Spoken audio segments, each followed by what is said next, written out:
against the Demon Deacons. College football's brightest stars are next on ABC Sports. Welcome to Times Square Stadium here in New York City and the Hartford pregame. John Saunders alongside of Terry Bowden. We talked about this last week. We're halfway through this football season. No one has stepped forth as the leader for the Heisman. All of that could change today. A guy by the name of Seneca Wallace might do that. That's right, John. Quite often a player will come into a team and elevate his position, but every now and then one comes along so talented that he elevates the entire team. That's what happened at Iowa State. On a good year, they may win 6 or 7, but with Seneca Wallace, they got a chance to win the Big 12. Ohio State against Wisconsin. A freshman has never won the Heisman Trophy. That could all change this year because of Maurice Claret. Well, he's the same type of cat as Seneca Wallace. He's an exceptional player who makes their running game so much better than it even is in most circumstances. And although they always contend for the Big Ten, I think they have a chance to look toward the Tostitos Fiesta Bowl. I think he slipped back to your groovy beatnik days there with the same type of cat. We'll see him. I'll be back with this cat at halftime. Right now, out to your games. Cold, windy, and wet at Memorial Stadium in Norman, Oklahoma. The top team in the north against the number 1 team in the south in this Big 12 battle, both riding 6-game winning streaks.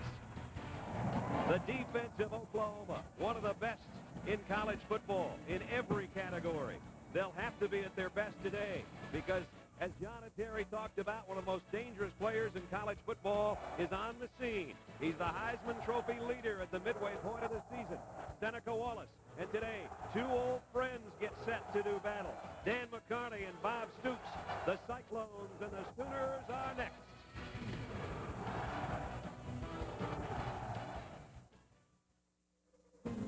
The Hartford Pregame, brought to you by the Hartford, always thinking ahead. We'll be back with the kickoff after these messages. They're the Big 12's biggest surprise. Iowa State, led by their fiery head coach, have moved to their loftiest national ranking ever.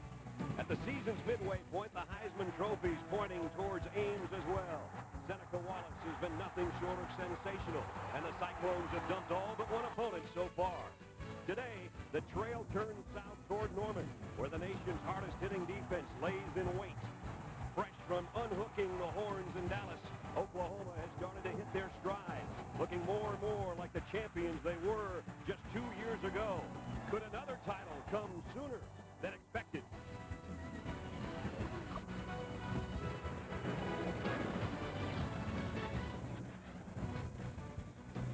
The preseason experts picked Iowa State to finish 4th in the Northern Division. How wrong they have been so far. They come in perfect at 3-0. And today they're on the road. A tough place to play, as always, in Norman, Oklahoma, where the Sooners have run off 6 straight victories and are now the number 2 team in the country. So that's a matchup today, everybody, the North against the South. We welcome you to Norman. It's cold, it's windy, it's wet. The Sooners are just coming out of the tunnel right now, and you can hear the crowd because they know that this team is starting possibly to hit its stride. 2-0 to lead the Big 12 South, and of course coming off the Red River Shootout, an impressive win, especially their second-half performance against Texas last week. The Big 12 has been shaken up again today. Oklahoma State has beaten Nebraska. Is that a shock? Maybe not. They win by a field goal. Texas A&M is blanking Kansas. Colorado is another team that looks like they're starting to hit their stride. And Texas, Kansas State, and Missouri, Texas Tech are a little bit later on. Brad Nussler and Bob Greasy along with you. This is an important game for both these teams. They have both won 6 straight ball games. Not surprising probably for Oklahoma, very much so for the Iowa State Cyclones. They're that close to being 7-0, actually more like a yard from being 7-0. They lost to Florida State in the Eddie Robinson Classic. Bob, they're 6-1 and almost 7-0 because they have good football players and good coaching, but they have one special football player. Seneca Wallace, in my opinion, the top playmaker in all of college football. This is a play from last week. They call it the run. Seneca is a quarterback. He prefers to stay in the pocket. He doesn't like to scramble. In fact, he has only 30 yards rushing on average per game this year. And in my opinion, for him to win this ball game today, he's got to get out of the pocket, use his legs, scramble, and not run. Not only does he have to be the leading passer for Iowa State, he has to be their leading rusher. All right, well, the leading rusher for Oklahoma's Quentin Griffin. He's coming off a career-high game against the Longhorns down in Dallas. But still, you know they're going to load up against him and force Nate Hibble to try to win the ball game. On the other side of things, if you got to stop Seneca Wallace, this is a pretty good group to try to do it on defense. Well, this defense, you know, they won a championship 2 years ago with outstanding defense. This defense is almost as good. They've got All-Americans at several different positions. The strength of this defense is their front seven, and Teddy Lehman, a sprinter in high school, is the strength of that defense. This defense has speed, and they'll need that speed today to stop Seneca Wallace. I hope Swanee can hear me. He's the third man in our team. Let's head to the field to Lynn Swan. Thank you. It is Bob. I'm here with head coach Dan McCarney. Best start since 1938. What was the message you delivered to this ball club before they took the field? Now, I want these kids to embrace this opportunity, Lynn. Just play with a relentless dedication to one another and enjoy the moment. This is a great opportunity for our football team. You're facing one of the top defenses in the country. Seneca Wallace is a great leader. Will he have to do more today to give you a chance to win? Well, we just don't. We want him to play within the system, but do his thing. We're going to have to give him an opportunity with our protection and hopefully get a little bit of running game going as hard as it is against this defense. Coach, good luck to you. Thanks a lot, Lynn. They're looking forward to it, Brad. Maybe there are no two other coaches in college football whose teams reflect their head coach's intensity more than Dan McCarney and Bob Stoops. Oklahoma won the toss. They've deferred. The kick is coming. Trey DiCarlo and Young and Wagner wait on it. At the 2-yard line, it's Michael Wagner. And the tailback's got himself a seam, and he's out to about the 28-yard line. That's where Iowa State will go to work offensively. Here's the guy that everybody is talking about. And I'm talking about everybody from MTV to every magazine in the country. And he's Seneca Wallace, the 5'10", 193-pound senior. And he's a guy that makes big plays. As Bob said, it's not so much that every game he rushes or throws for so many yards. He finds a way to come up with big plays when they need them. At critical times, that's right. So they'll work from the 28-yard line. 3 wide out grouping for Wallace, and immediately he'll drop back in the shotgun. Wagner and Rutland will flank him there. Noise already deafening here at Oklahoma. No gain on the play for Michael Wagner. Might have lost a foot or two. Let's check the starting lineups. First, here's the big eaters up front for Iowa State. Shelton and Menard, Butler at the center spot with the most experience, Montgomery and Stubby. The backs and receivers, Wagner, Woodley the fullback, although we've already seen both tailbacks in together. Knox the tight end, Danielson and Whitver the wide receivers. Lane Danielson is a big play receiver, and he's the guy they look to stretch the field. Wallace, plenty of time. Now throws short and incomplete. Intended for Wagner, and he sort of double pumps. And then when he did recoil to try to throw, it was in the dirt. Defensively for Oklahoma, this is a tremendous front wall. Wilkerson and Harris, Klein and Jackson. One of the best in the country. And as Bob said, Lehman and Mitchell and Jackson will get around. Speedy linebackers and big hitters. And Woolfolk, Everidge, Bassey, and Derek Strait. Great corners. 2 guys on the outside are very good. And this guy we talked to yesterday, he can run anybody down. And just a true sophomore defensive tackle. 3rd down and 10. This is when Wallace usually shines. Blitz is on. Incomplete. Intended for Lane Danielson. And Wallace took a hit. And it was Everidge coming on the blitz. So it's 3 and out Iowa State. Well, that's not all bad. You're on the road. It's a hyped-up crowd. Offensively, at least you didn't turn it over. Punting in this situation is not a bad thing. Tony Elk punting to that guy can be a bad situation. Well, that's true. Antonio Perkins, who I think is one of the most exciting guys you can watch in all of college football. When he gets his hands on it with a little bit of a gap here or there. He's already returned 2 punts for touchdowns this year. Here comes Derek Strait. He blocked it into the end zone.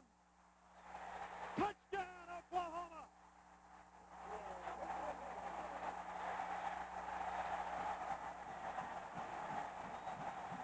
Straight to the punter, and Sims covers it.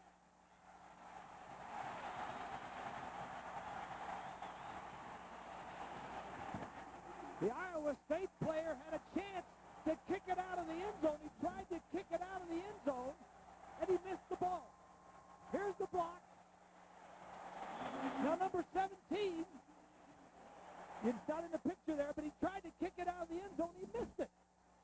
Put it this way, he hit it once and got it stuffed and then fanned the second time. And just like that, the special teams of Oklahoma puts the second-ranked Sooners in front.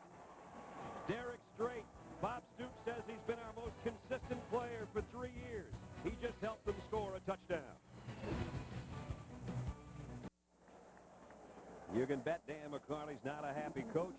His punting unit, after his offense was forced into a 3-and-out situation, lets Derek Strait slide right in there, block the punt. It's a touchdown. Plain and simple, that is just good coaching. That is something that the Oklahoma coaches saw in preparation for this ball game. First punt, they come out and get it blocked. And now the kickoff. Wait a minute. They whistled this one dead, apparently. I don't know if DeCarlo was trying to squib that or if he slipped. The ball apparently came off the tee while he was swinging his foot through, so we're going to try that again. Never happened to you on a golf course? Now, you know it has. Why'd you have to make me embarrassed like that? While we wait for the re-kick, let's go back to the touchdown. Here's Strait right here. He's just going to come free. Now, they were just overloaded that side.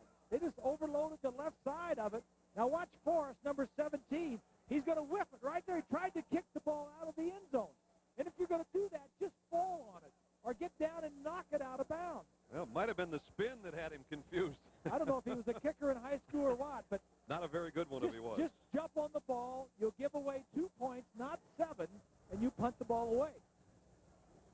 We talked about the weather before the game. The wind has died somewhat, but it is windy and cold, and the special teams of Oklahoma in Bob Stoops' era have been impressive, including another touchdown moments ago.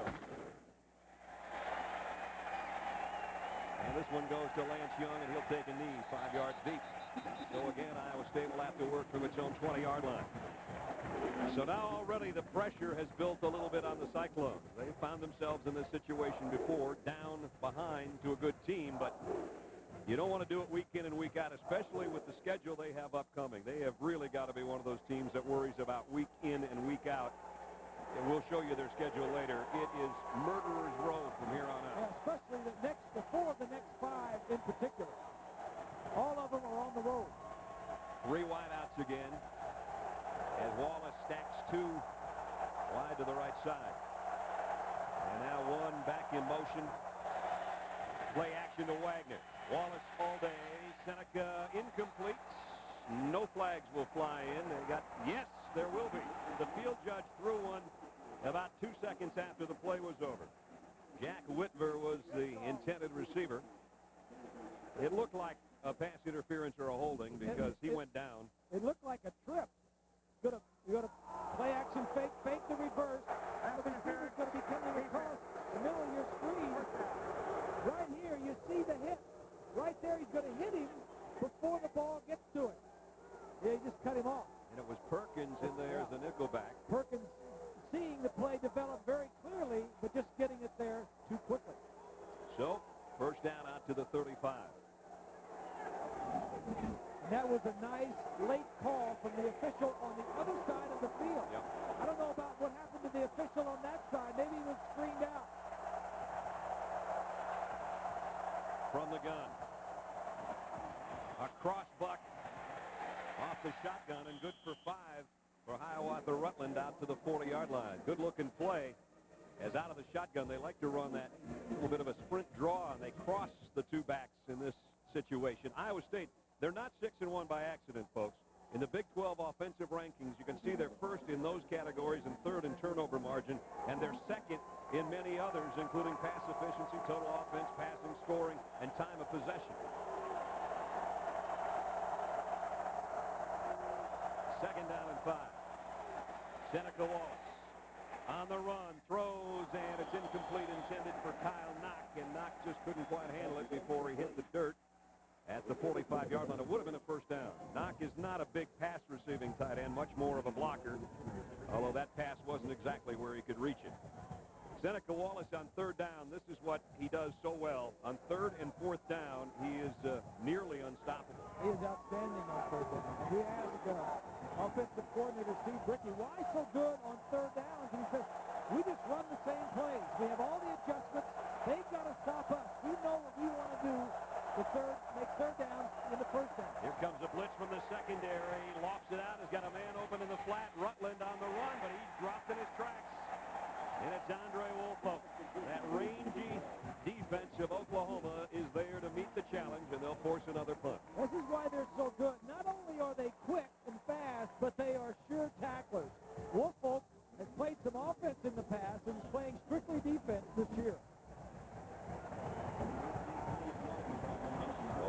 situation.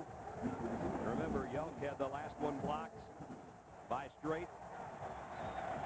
Perkins has yet to be able to touch it as a return man.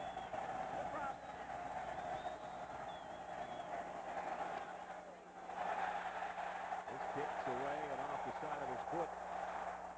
And let's see, this is not going to gain him much. They're walking past the 35-yard line, still walking.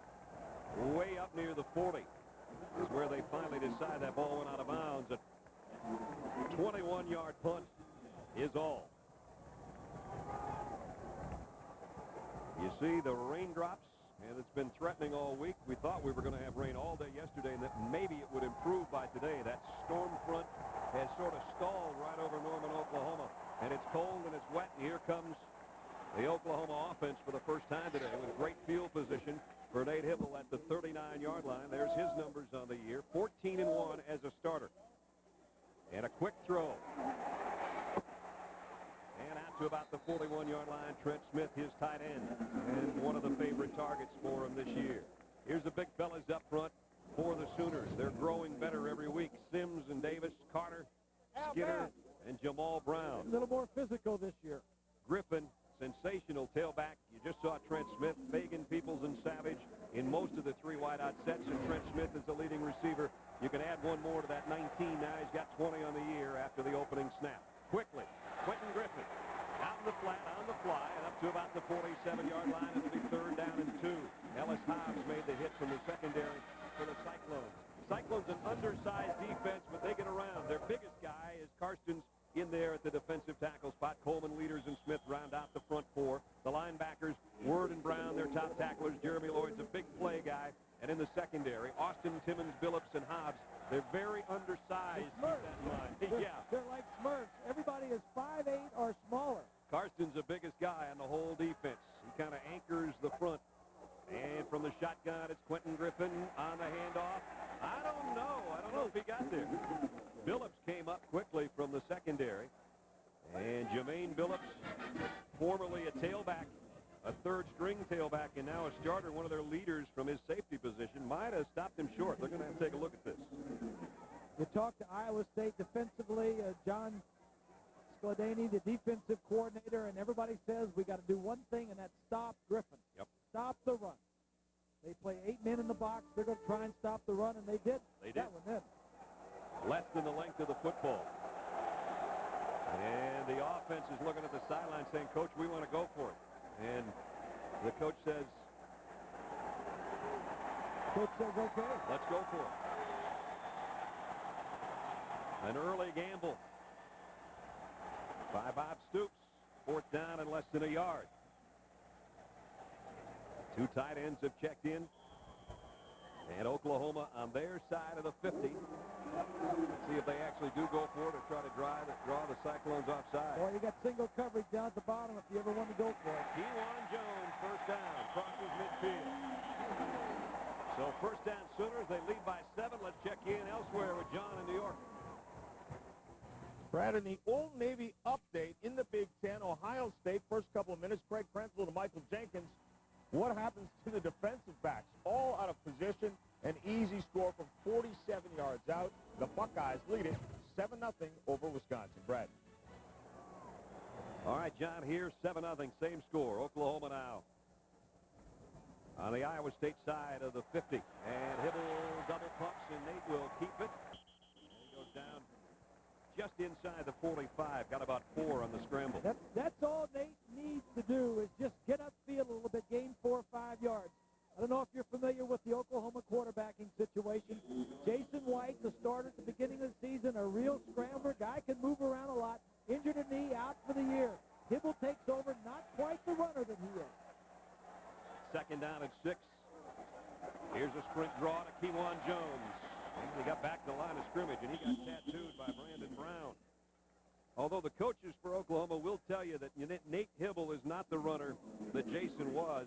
They say he's not bad, but we decided we can't do what we were going to do. We had 2 quarterbacks before. We don't want to run him now. Then we get down to Thompson. Well, especially since Brent Rawls, the 3rd-string quarterback, also, he broke a thumb. He's out also. So now you've got Hibble and a true freshman, Paul Thompson, behind Hibble. So they want to take it. They don't want to get down to the true freshman.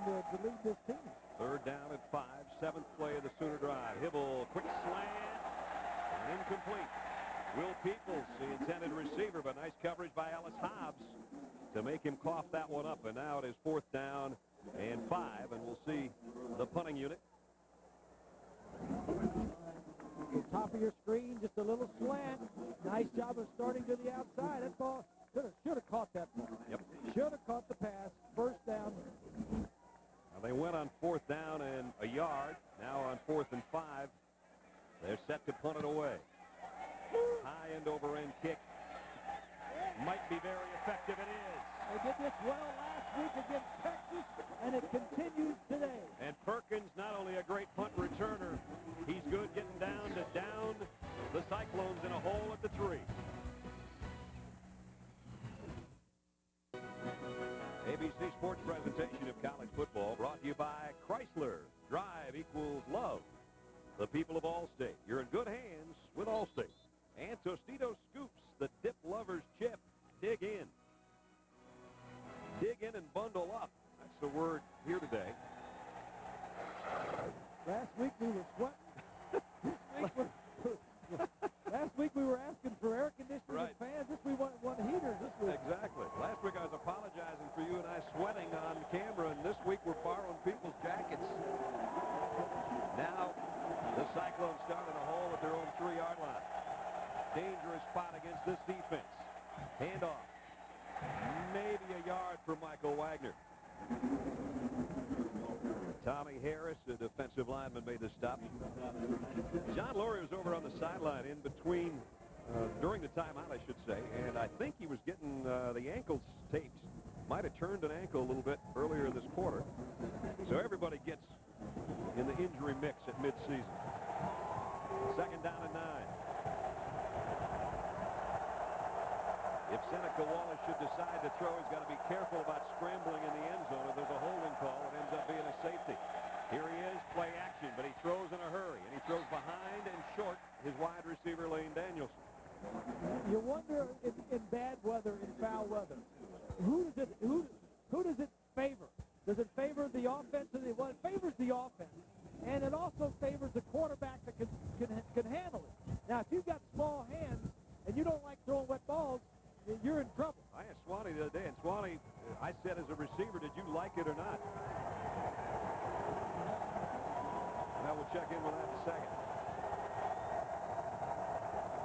3rd down and 9. Danielson in motion. 2 tight ends set for Wallace. They're going to keep it on the ground and play this safe. Now they're going to have to punt, though, from their own end zone as Wagner squirted out to maybe the 9-yard line. Yeah, not a good start offensively for the Cyclones. 8 plays, only 8 yards. And Wallace is 1 of 5. 3rd straight 3 and out. They just have the proper amount of room for Tony Yelk to punt, and Perkins back there just licking his chops. Oh, you're licking his chops. He's running downhill. He's standing on the 50-yard line, and he's thinking, hey, I can take this one back. Yelk's last one was off the side of his foot. We got all 10 guys up here. They're going to just High snap. He got rid of it. jam them. They got a return on. And Perkins watches it go out of bounds. Great field position again, the 47-yard line. Yeah, but a good kick. They kick it away from Perkins and out of bounds. Yeah, they're trying not to get crazy and kick it to him. 43-yard punt out of bounds. Coming up on the Valvoline Halftime Show, John and Terry will have all the highlights and analysis from today's action around college football. If you missed it, Oklahoma State has beaten Nebraska in the Big 12, for those of you that are watching in that part of the country, and that may drop the jaws of some, and some may not be surprised at all. Oklahoma State almost got Texas, remember, a couple of weeks ago, and today they get Nebraska. Nate Hibble, 2 of 3 so far. Couple of short swing passes, one to Smith and one to Quentin Griffin. And now it's Hibble just taking it himself and running with it. I don't know if that's a broken play or not. We just got done saying that they don't want to run him too much, because if he goes down, they're down to a true freshman. And that time Nate just took off with it, got what he could. That was a shovel pass, and there was a fox in the hen house. And the big defensive lineman was there, and he says, I ain't throwing this ball. That's not a place to dig a scoop. Yeah. Watch. Go ahead and run this. Go ahead and run it. Here he is right here. Here's that fox right there. He says, there's no way I can't shovel, boy. ball, that pass. And now the throw out to Curtis Fagan. And he's short of a first down, but he's down near the 45. Teef Austin knocked him out of bounds there. Fagan, that's his 16th catch of the year.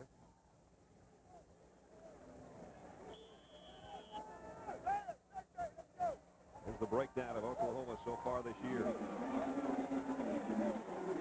168 yards a game rushing. They've had huge games rushing, and then they've had some, like the Alabama game when it was minus rushing. So highs and lows, they're trying to even that off instead of being on the roller coaster.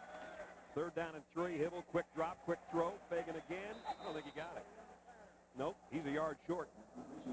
Same person they're trying to pick on, Teef Austin, and Austin was equal to the task. And it's 4th down, and I think it's almost a yard to go. Well, one of the things that's going to be there all day is the single coverage on the outside. Look at the separation here between the receiver and the defensive back. And it's 3rd and 3 or 4, and I don't blame him for throwing that pass, but he just has to get down past the marker. Last time it was Kewan Jones on 4th and short. This time it's Kewan Jones who almost broke it. Down to the 36-yard line. Austin made the tackle. This kid is not only a good short yardage back, despite the fact he's not very big. He's somebody that knows how to find the end zone when you get down inside the 5. Well, he's their short yardage runner. He's 5'9" and about 190. They take Griffith out and put in Kewan Jones. He's just a tougher kid, and let him take the pounding of that short yardage and goal line. So he gets it down to the 36-yard line. John Sledini, defensive coordinator, Iowa State, looking on, hoping his team can come up with a stop. But right now it's Oklahoma 1st down. Hibble, high snap from the shotgun, deep middle, complete. Down inside the 15 to Mark Clayton. Good throw, 23 yards.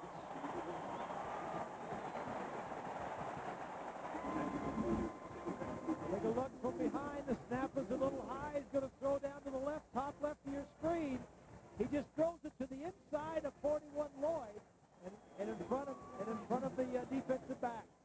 There's the guys. They're the top 4 career receivers in Oklahoma history. Savage, Smith, Griffin, and Fagan. Now, granted, they ran the wishbone so many times that you didn't have to be high on the list to get in that upper echelon, but that shows how much they've thrown since Bob Stoops arrived. Yeah, all 4 of those guys are seniors, and those totals, you saw how many, they all over 115 or 20 receptions. They all total 37 touchdowns. So a lot of playmakers on this ball club, but they're all seniors, and so they're going to be looking for some players next year. Not to mention Clayton, the guy that caught that 23-yarder, is one of the younger guys and not normally one of the starters. And so it's almost reaching the point now where the sophomores and even the freshmen might be better than the seniors, but the seniors have been around here a long time playing. Good point. There's the red zone offense, 24 of 29 on the year. And they're 2nd down and 11. And Quentin Griffin bounced outside. Touchdown.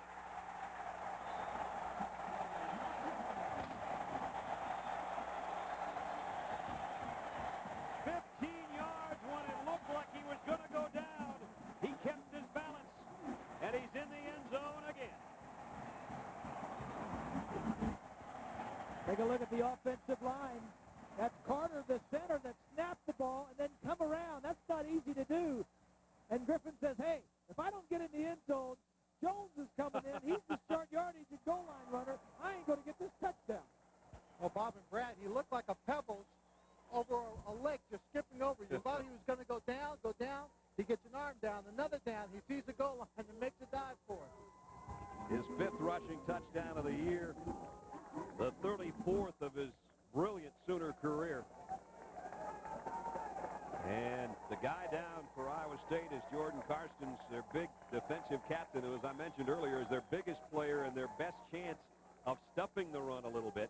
He got hurt last week, a deep thigh bruise, and actually sucked it up, came back in and played in the second half against Texas Tech when they could barely walk him off the field. And you might expect he'll be able to do that again today. He limps off, but he's a tough cookie. Out of Bagley, Iowa, and the big 300-pounder, I think, will probably be back in there. Yeah, he is a good player. As you mentioned, he was injured last week and came back. So it's DiCarlo in for the point after. He's got it up and good. So they did it once with special teams. Then they turned to their leading ground gainer, Quentin Griffin, keeping his balance. It's 14-0 Sooners.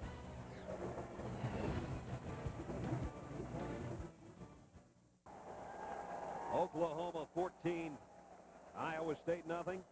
5:15 remaining first quarter. Quentin Griffin with another touchdown, and today has moved into the number 9 spot all time in rushing. He just passed Lydell Carr, and he's got only 19 yards on the day, but one of them a big touchdown. When it looked like he couldn't keep his balance, he somehow found a way.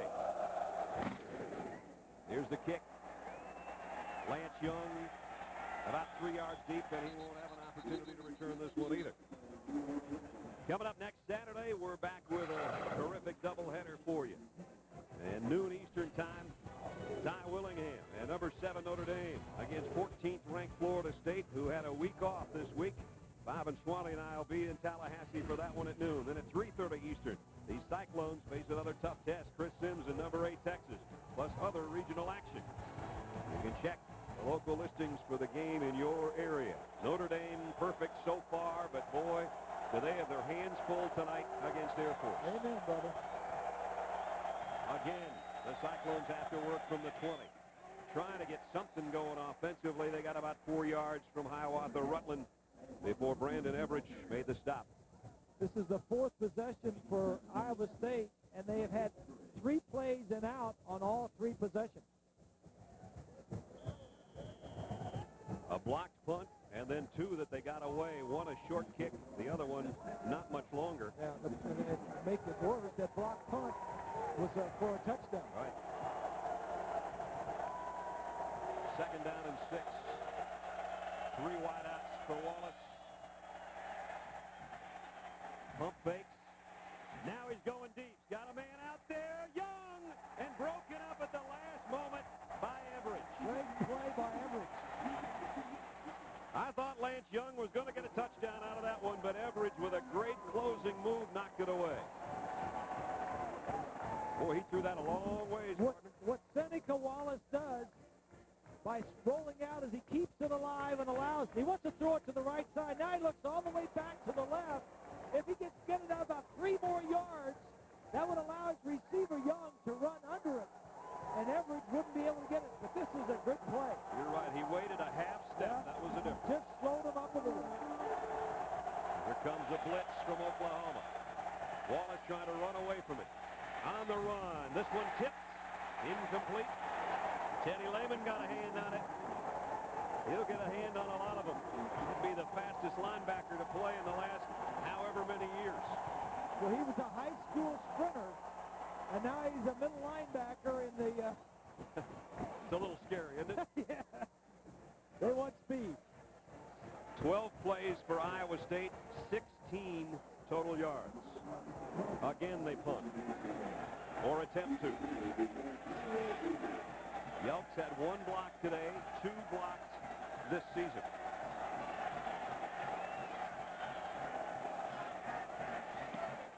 Again, trying to kick it away from Perkins, and so intent on doing so that he knocks it out of bounds. Just a better kick, though. Yeah, that was a good kick. And no question that they're kicking away from Perkins. At the 32, that's the reason for the boos. Obviously, the Sooner fans want to see Perkins handle a punt return. A 44-yard kick against the wind and out of bounds. Good job that time by Yelp. Brett. So now at the 32-yard line, the Oklahoma offense goes to work. Much maligned Nate Hibble. I don't think he deserves all the grief he gets. We talked to Bob Stoops about that. It is unfair because sometimes, especially with the quarterback, and not just ours, sometimes they're not protected like they need to. Sometimes they're rushed. Sometimes the defensive guy steps in and makes a great play on the other side. So it's always not just one guy's fault, or a receiver may break off a route when he shouldn't, but the general public doesn't see that, and it's too easy for them just to isolate one guy, but that's just the way the general public and fans are, so you just deal with it and keep rolling. Nate Hibble is a tough guy, and he won 10 of his 11 starts last year, then lost his starting job, as Bob said earlier, to Jason White. And not only that, White was named a captain. Now, you add all that up, and I would think that a kid would fold, and he has done anything but that. And, in fact, the coaches tell us it's made a tighter unit of the offensive line, especially because they've rallied around Nate and say, you're our guy, man. Yeah. We're going to take care of you. Kevin Wilson, the offensive line coach and the run coordinator, said he's been great. He said last spring, he said he didn't see that. But this fall, when that happened, he was in the bowl game. That didn't happen. But when he came back, he is a much different guy, much more mature, and that offensive line has really bonded with him. See what he does on 3rd and 6 from the gun. He's going to go down. Boy, that pocket, if there was one, collapsed immediately. A loss of 5. Lloyd and Smith combined. Smith is considered a defensive end, though really he's an outside linebacker, and Lloyd's on the other side. Well, there's Lloyd, 41, and somebody from the other side. But, you know, if there is a weakness in this Oklahoma team, it's that offensive line.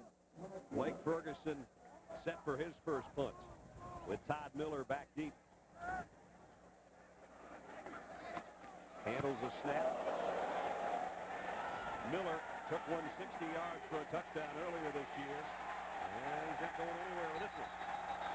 Nice coverage. Jacob Rice, the guy that was the deep snapper, was one of the first down there. And a good punt by Ferguson of 46 yards and actually a loss of 2 on the return. That was Blake's second punt. I may have said his first punt. And so Iowa State will come off the sideline, a little better field position. They're so used to starting at their own 20. Other than that one penalty that moved them out to the 35, they haven't been able to get out of their own goalpost shadow, although there are no shadows today, trust me. 2:17 remaining, third quarter. It's 14-0 Oklahoma. Wallace keeps it himself, but nowhere to hide. Only got a yard. As Bob said, he thinks he's going to have to run today instead of scrambling to throw, more to run and try to find some gaps in that Oklahoma defense. And it's really out of character for them to want to run him because they want him to be a pocket passer. All the big plays, all the highlights on the shows at night, you see him outside the pocket doing something with his feet, and that's the small portion of it. But today, I think he's got to get more involved in that running game. Second down and 10. Here comes a blitz. Throw in sideline incomplete. Intended for Whitver. And trying to loft one out there. Oklahoma sent everybody after Wallace. And he is 1 of 8 passing. That's a good day for ducks and fishing, but not for quarterbacks throwing the football. That's for sure. So, you know, you're not going to be as sharp with the ball being wet and the receivers having a little bit slippery field down there. So if you're Bob and Brad, plus the fact it's just cold enough that when you relax your hand in this kind of weather, the natural tendency is the hand wants to curl up. So it just makes it hard for everyone to feel natural and comfortable. See how they do here. Third down and 10. Blitz from the secondary. Everidge has got him again. Everidge has been a nuisance. And Wallace goes down. Number 7 has been coming from that safety spot on more than one occasion in this first quarter. With the 3-man line right here. But look at these two guys. You talk about a zone blitz. This is what we talk about. You can block one, but you can't block the other one. Oklahoma does a lot of this. They're very intelligent in their schemes defensively. That's why they're so good, besides their talent and their speed. They've got 9 guys up with Yelp set to punt again. Brent Venables' defense has done the job. Boy, they almost got to him again. And this one bounces out of bounds at the 42-yard line. 28-yard punt. That's Mike Stoops, the other, quote, offensive coordinator.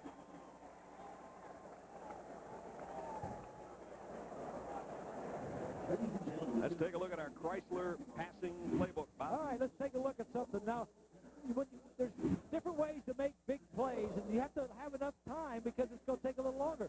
The quarterback is going to roll out. Now, what he wants to do is hit this receiver way down the field. Now, this is the guy right here, the safety, that's going to get in the way of this. Fake, roll out. You see the receiver at the bottom of the screen. Now he throws the ball all the way downfield. Now, if it were just a little further, now the problem with that is when you roll all the way to the right and throw back across field, you better have a gun for an arm. That's right.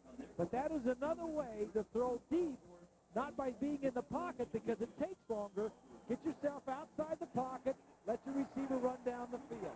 Here comes the Oklahoma offense at the Cyclone 42-yard line. Best starting field position of the day and already leading by 2 touchdowns.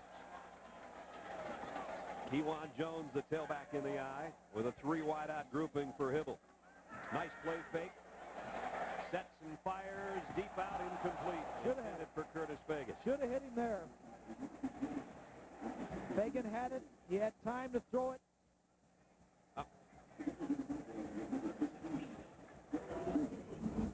I don't know if he runs into somebody or not. Let's watch. Did he hit somebody just before he throws it? I think he got it away clean. Now, see there, he had room to slide to his right. You know, we talk about pocket presence in the quarterback. You need to feel where the protection is.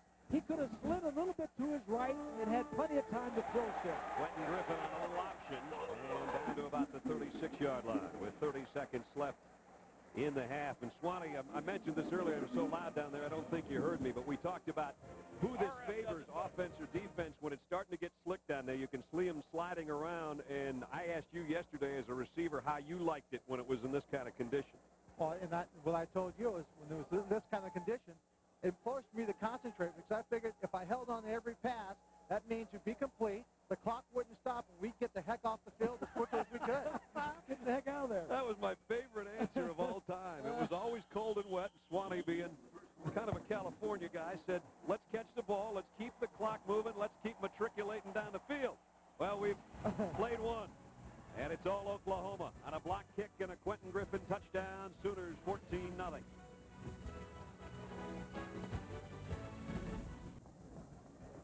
Second-ranked Oklahoma leading number 13 Iowa State 14-0 as we get set to start the second quarter in Norman. Brad Nessler, Bob Greasy, Lynn Swan, and our ABC crew on a cold, windy day in Norman. And so far the offense has scored once for Oklahoma and the special teams have scored once for the Sooners. Leaders offensively so far today. Nate Hibble's 5 of 7. Quentin Griffin 3 rushes, including his 34th career rushing touchdown. And Curtis Fagan has caught a couple of short passes. 3rd down and 4 here. I think he got it. Quentin Griffin, Kewan Jones, I beg your pardon. And Tyson Smith brings him down, but I think he's got another first down as we check in with Lynn. Just wanted to give you an update on Jordan Carstens, who went off and we thought he was hurt.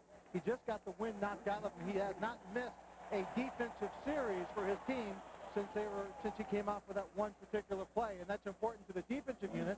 Also important to his family because every Sunday Jordan heads home to his farm and it's harvest time, so they need him out there. Yeah, they bought so many number 92 jerseys 3 years ago. His dad said we always hope for a good crop because we have to pay a lot for those things. Hibble, look out! Lofts it as he's hit, and it's incomplete. And boy, he took a big shot.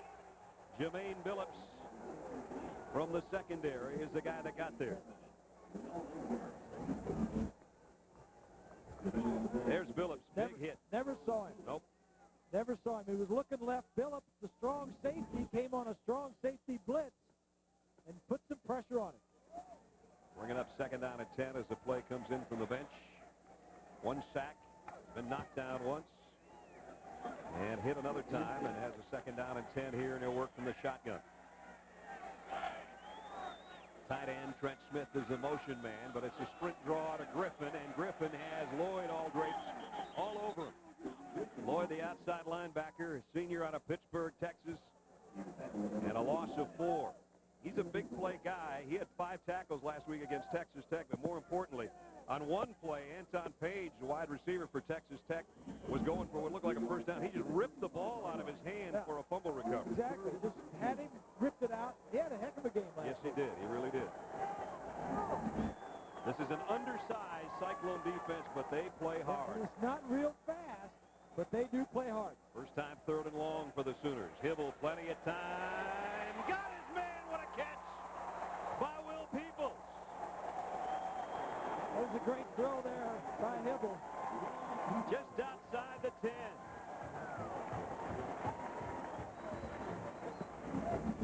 Lewis was the guy covering, but watch this catch. He's going to go down, break to the inside, and then come back out. Good protection. Now, the thing I like, he's going to throw it over these two the defensive men right here. Look at the in between the two, throws it over the first guy and in front of the second guy. Boy, and he had to stretch out and got it just outside the 10-yard line. Quentin Griffin. Boy, the little fella. He might only be 5'7" or 5'8", but he is strong. Matt Word and Brandon Brown finally dropped him, but not till he got inside the 4. Great balance, good vision, and he's low-centered. You know, he's very strong. You know, I said yesterday he runs a lot like Emmitt Smith. Yeah, he does. You know, he's not a speed burner, but boy, he gets everything out of every carry. Here he is again, number 22, touchdown. He scores touchdowns like Emmitt Smith. Same number, 4 yards, his second of the day.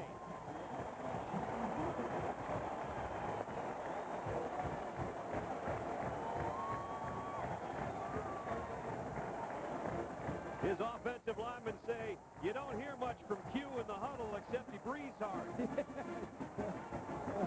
4-yard touchdown. The quietest guy on the team has the loudest performance of the day so far with 2 touchdowns. DiCarlo in for the point after. And it is 21-0. Bob Stoops says yesterday, we never have trouble following the Texas game. We always play well. That they do. They're off to a great start today. They lead the number 13 team 21-0.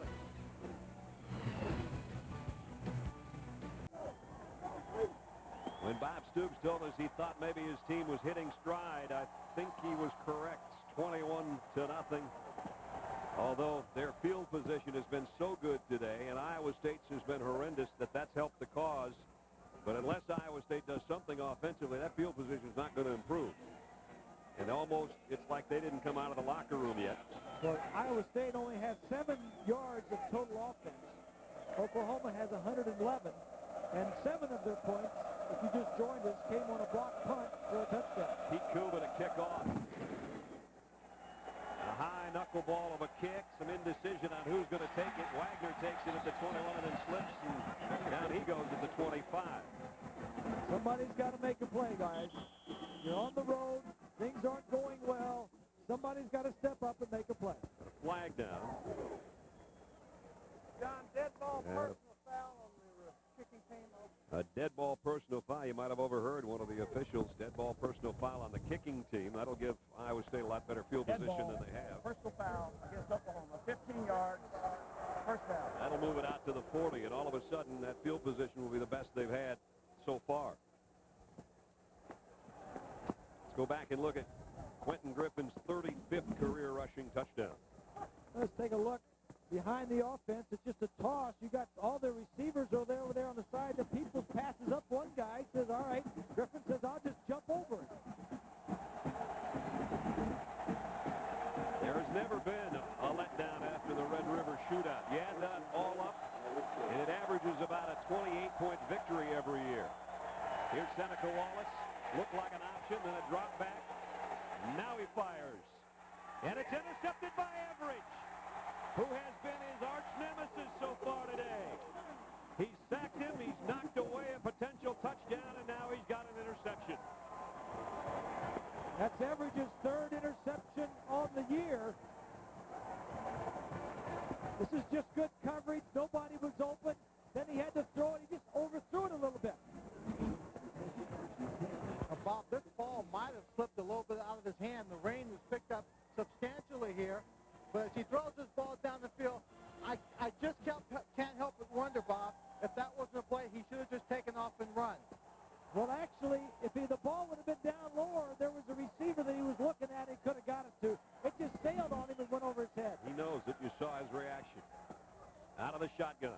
Here's Griffin again. And the guy they call Q has got 9 more. Lloyd made the tackle. Little number 22. And there you see, as Swanee said, the rain's intensifying as the lights have been on for a couple of days here in Norman. It's no fun to play in a day like this. It's cool. You get wet, soaked to the bone, and windy. Down to the 40. And a first down for Griffin. Brandon Brown tripped him up. It was actually Kewan Jones again. Again, our short yardage guy. Those two built pretty similar. Our Athletic trivia question. When was the last time Iowa State defeated Iowa, Nebraska, and Oklahoma in the same season? And they have done 2 of those. That's a hard question now. Yeah, we'll give you time to think about it, or if you're at home, look it up. Unless the Cyclones, all the Iowa State fans should know. Hibble, nice play fake. Nate's going to keep it. And gets what he can. Got about 5 out to the 45. Matt Word, the linebacker, is there. Hibble, of course, who had to follow in the footsteps of a national championship with Josh Heupel. And you're never going to measure up sometimes when your predecessor wins a national crown. Yeah. Hibble was a transfer from Georgia. Nate still can't believe Quincy Carter starting for the Cowboys. Quentin Griffin out of bounds at the 49, maybe the 50. And that's the reason he left Georgia, because Quincy Carter won the job there, so the transfer here. Quentin's involved, isn't he? He got half a yard line on his helmet there, and his game against Texas was his career high. What a great game. 248 yards in a big game. What do they say about the big players step up in big games, play well, and, you know, that's pretty good defense Texas got. You got that right. And they bring the chains all the way to the far side. It is a first down. We can't quite see the ball, but John Laurie tells us it's first down. So right about at midfield. It's raining pretty good, I was partner. going to say either the drops are getting bigger or it's snowing. It is blowing. It's starting to come in the booth here. I know it is. Yeah, but this isn't the worst rain. You know, guys, against University of Texas El Paso, here, they had to stop the game for about 45 minutes. It came down so hard. Then they continued playing, and this field, remarkably, held up extraordinarily well. Put in about 1995. From the shotgun, Hibble throws. Peoples has it. Broke a tackle. Almost tiptoed down the sideline. Brandon Brown knocked him out. But that young wide receiver from Humble, Texas, the same hometown as Quentin Griffin, and watch him here. Well, they got a lot of experience and a lot of depth at wide receiver. He just headbutted the defensive back and kept going. We mentioned they're going to lose Savage and they're going to lose Fagan. They lose Trent Smith. They lose Griffin, but we've got some young stars to step up. Like Peoples and Clayton and Brandon Jones. And now the handoff. Quentin Griffin lost the ball. I think Hibble covered it. Nate Hibble followed through with his fake, and that ball squirted all the way to the 30, and the quarterback's there. Oklahoma has been very vigilant on their fumbles last week against Texas. When Peoples fumbled on the 2-yard line, Griffin picked it up and took it in for the score. That ball is definitely out. Yep. Was it Forrest? Forrest. Yep. And Hibble there to cover it. And now it's Quentin Griffin again. Slides his way down to the 25-yard line. Ellis Hobbs made the tackle. We're talking about being in the right spot at the right time on these fumbles. Peoples catches this ball, puts it on the ground, and Griffin is right there to put it in. Quentin says, hey, you know what? I got it on the hop, no problem. Yeah. One of the big scores last week. First down, Oklahoma. Kewan Jones. And Jones. And he almost took it. Forrest again had to stop him, but he got 11. Kewan Jones will be the main man next year as the tailback, a redshirt freshman out of Jenks, Oklahoma, and he's dangerous. That offensive line doing well. Carter and Brown and Davis, Sims up front, Skinner. I'm impressed with Oklahoma that they're on top and they're not letting up.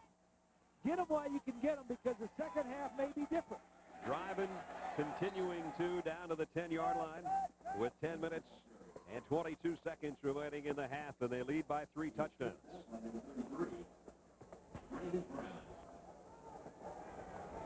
They put the ball right down at the 10 where it's second down and 6. Bob and Brad, we're seeing the next progression, I think, of the Oklahoma offensive line as we sat down and talked with Chuck Long and Kevin Watson, the offensive line coach, who said, You know, we have the confidence now that we're developing an offensive line that when it's 3rd and 3, we can hand the ball off, not necessarily just throw the fade. Exactly. Yeah, Kevin Wilson, the offensive line coach. Here's Kewan Jones, and it's going to be close to 1st and goal. And right now, Oklahoma's coming off the ball, and the Cyclones can do nothing to stop them. It'll be a little bit short, I think, of a 1st down, although they may take a look at it. And Oklahoma over the century mark already in rushing. Well, this is not only on the defense of Iowa State. Their offense has not done anything. Right. They've had 5 possessions, and they've been 3 plays and out on all 5 possessions. So all you can say is the Cyclone defense has been out there all day. Yeah. This one's a little bit short. Right at the 4, and they need to get to about the 3.5, so being very meticulous with setting it down. Oklahoma has been pretty efficient in the red zone this year themselves, and now they've got a 3rd and short situation. Well, Iowa State defensively has not been that good. But when the offenses have gotten in, they've scored every time. Hibble will try to do it himself. He didn't need much, but I tell you, he didn't get much. I don't know if he got it, to be honest with you. The linesman came in and put a foot down, which doesn't look like he gained anything to me, but we are about 7 miles away from the field right now, so don't go by what I say. We're up in the nosebleed seats. I don't think he moved much at all, but... Well, Bob and Brad, I'm standing right at the line of scrimmage on the sideline. And the offensive line didn't give a real good push. And looked like if he got anything, he just leaned his body forward. I think he lost yardage, to be honest with you. You know, it's about as same as it was. So it's 4th down. You know, all the technology and all the great stuff we've got, still, the only way to mark that ball forward is the guy on the sideline, the line judge and the head linesman. They just come in, they put their foot down where they think the ball progressed to. Oklahoma's 2 for 2 on 4th down conversions today. And here they come again with a 3-touchdown lead. All right, all the single coverage up the top. Kewan Jones close to the goal line. He has it 1st and goal. Now, that's one of the things that's a little different from the team last year and 2 years ago. In that situation, maybe they would have thrown the pass. They were a finesse offense. That's what Swanee was talking about. Now they're a little bit more physical, and they can run the ball in these situations and feel like they can pick it up with their ground game and not their air game. You talked about it earlier, touched on it, that they needed to get a little nastier and a little tougher up front. So far today they have been. 1st and goal. Kewan Jones, touchdown Oklahoma. And for Kewan, that's number 9 on the year. All Sooners right now. 69 is Davis. Comes around and really doesn't get anybody, but Jones says, out of my way, my man, I'm going in. And that he did from a yard. 13 plays, 12 of them runs, 1 pass, covered 72 yards. Jones did the honors, and now DeCarlo will try to tack on 1 and does. And with 9:13 remaining in the half, all Oklahoma Sooners. Quentin Griffin has 2 on the ground. Kewan Jones has 1. And it is 28-0 Oklahoma.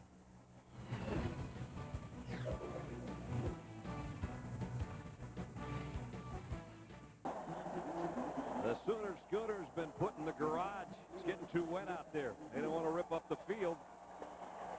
Maybe the horses are getting tired. It might be. They got 4 touchdowns already. Set the kick away.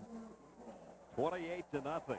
A statement so far in the first half for second-ranked Oklahoma.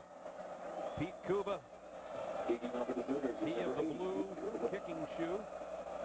And Lance Young and Michael Wagner waiting on a chance. Again, it goes to about the same spot, right about the 18. Wagner this time doesn't slip on takeoff, but he slipped when he got tagged right there by Brandon Shelby. This Oklahoma team is fired up in every capacity so far as we check our Pacific Life game summary. With that, special teams have been very, very special. This is Yelp. Derek Strait blocked it. Terrence Sims, after the miss by Forrest, spins on top of it for a touchdown. And then a partially blocked punt right there set up a short field for the Oklahoma offense. And Quentin Griffin said, "Oh, my big guys are out in front of me. I'm heading to the pylon." So basically, they've gotten 14 points off their special team performance, one directly and one by setting up good field position. Seneca Wallace has completed only 2 passes, one to each side. And almost, he did have it picked off. Derek Strait's got it. Strait, who blocked the punt earlier, coming the other way, and he lost the ball. Now who covered it? Oklahoma says they have it, but coming out of the pile is Iowa State. Montgomery with the ball. Nope, the umpire says it's Oklahoma ball. And both coaches thinking that their team had covered it. Hey, Bob, Brad, here's the case where the guy who recovers the football is so excited he runs away, and the officials have no idea where the ball is. He should have stood right up there and given the ball back to him. Here's Strait. Now here's the return. Lehman leading the blocking, and the ball slipped out right there, definitely out. That looked like, as Swanee said, Oklahoma covered it. We'll get another look, and they're still standing down there trying to make an official determination, I think. It looked like Oklahoma had the ball for sure. Tommy Harris looked like he was on top of it. Guys, I'm standing on the sideline. When you watch this play, they're giving the ball to Oklahoma, but I think it was clearly Iowa State. He goes over the ball. The ball is squirting out right now. 83's on top of it, and he has the ball. The ball was never in possession and control by the Oklahoma player. Should have stood up and gave it to the official then, huh? Yep. He should have. He was so excited, he just ran away. Good call, Swanee. We couldn't see that one from our vantage point. And Quentin Griffin weaving inside the 15 down near the 14 as we check in with John Saunders in New York. John?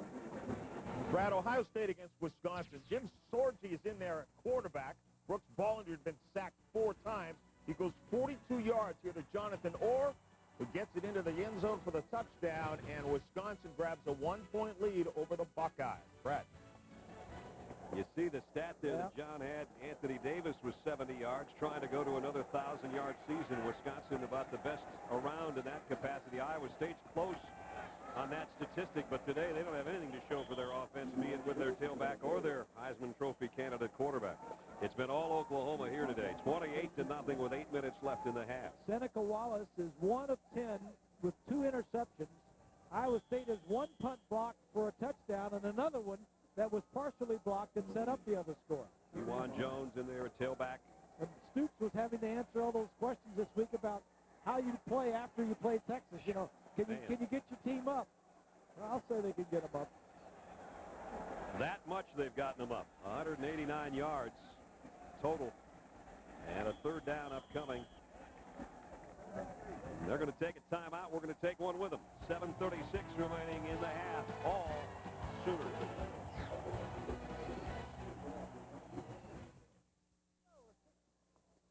The highest national ranking Iowa State's ever had. And in the regular season, it had been 21 years since they'd even been ranked. And right now, it's just plain rank. But it's Oklahoma that's dominating. 28-0. And this Oklahoma team is getting better and better by the half. They got better after last week's game at Texas. They're getting better this half. I'm very impressed with Oklahoma on all 3 phases of the game. 3rd down and a long 4 just inside the 15-yard line.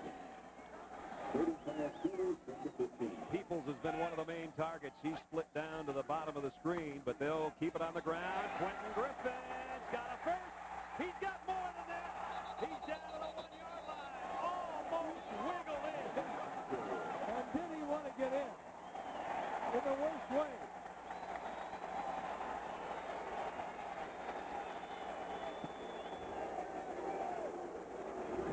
Weebles wobble, but they don't fall down, do they? Watch this run. I don't even know how he got by the first wave. He just stayed. Everybody stayed with their man. And almost He got just couldn't keep his feet. He deserves the give here. But it's Jones instead. Touchdown. Easy for Kiwan. His second score on the ground. Oklahoma dominating. Very impressive. Very impressive. They're doing it with special teams, with 2 block punts and a touchdown. They're doing it with defense, with 2 interceptions, and they're doing it on offense every time they get a chance. 69, Davis pulls again, and he doesn't really have anybody to block.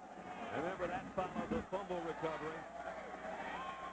So only having to go 20 yards in 4 plays, and the extra point is good. So the little guy got him close, and the just a little bit bigger guy got him in the end zone.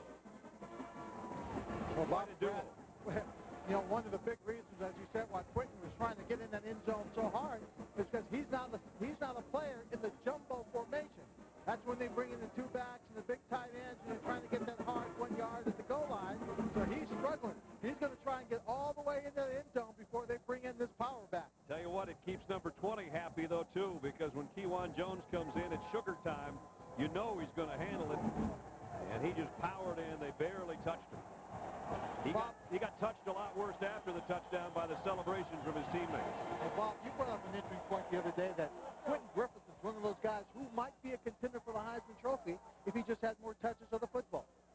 Yeah, you know, if his numbers were better, and, you know, the only way your numbers get better is if you run those in from the 5-yard line in. Well, the other numbers that I talked about earlier, he's got a couple 200, almost 250-yard games, but he's had a couple that were way down there. And that's not just his fault. The offensive line didn't play particularly well against Alabama. Short kick taken to the 25 by Lance Young. And Young out to about the 31-yard line. I'm talking about Griffin. The other thing was Kevin Wilson and Chuck Long, the offensive coordinator, said, we got to get him the ball more. Yep. We looked at those games and said, hey, we need to get him 20 touches a game at least. ABC Sports presentation of college football brought to you by Chevy Trucks, the most dependable, longest-lasting trucks on the road. Aflac, ask about it at work. And Dell, flexible enterprise solutions that are easy to buy, easy to own, easy as Dell. So far, it's been easy as Dell for Oklahoma. They lead 35-0. This is not fun if you're wearing a white jersey. Wallace, sprint draw inside. Decent run that time, almost 9 yards, and more than that. In fact, it's a first down. I thought he was going to go down, and Hiawatha Rutland kept his balance and got a first down. That's the best play of the day for Iowa State. You're on the road. You had high hopes coming in. You're down 35-0. It's raining and it's cold. The crowd is against you. There ain't many good things to say about the offense. And Dan McCarney knows that, and he knows that if you get a punt blocked, especially if it ends up being a score, 9 times out of 10, you're not going to win. Especially the first one of the game. And that was the very first couple minutes of the ball game. At the 42-yard line. Here comes a blitz. And Rutland got a couple. Everidge made the stop, and Everidge has been all over the field today. Iowa State has had its troubles. They've turned it over a couple of times today, both on interceptions, and that's turned into points. And even though it's not considered a turnover, a block punt obviously is a huge, huge turn of events, and only 2 first downs. And now they've got it 2nd down and 8. From the shotgun. Wagner and Rutland both flanking Wallace, and he's trying to be heard, and the crowd comes to life here in Memorial Stadium. Here comes a blitz off the corner. Wallace in trouble, dropped the ball, still loose. Covered by Wagner, but it's way back at the 28-yard line. Oh, boy. Things are not going well. Yeah. Dan's thinking this is like the first 5 years I was here. Yeah. Nothing went right. Stepping up, nobody's open, just drops the football. Wagner does a nice job of making bad things worse. Jimmy Wilkerson is the guy that helped him just drop the football. Got a hand in there that knocked it out. This is where you don't want to be against Oklahoma's defense. This is when you wake up and you hope it's a nightmare. It's reality, Seneca. It's 3rd and 24.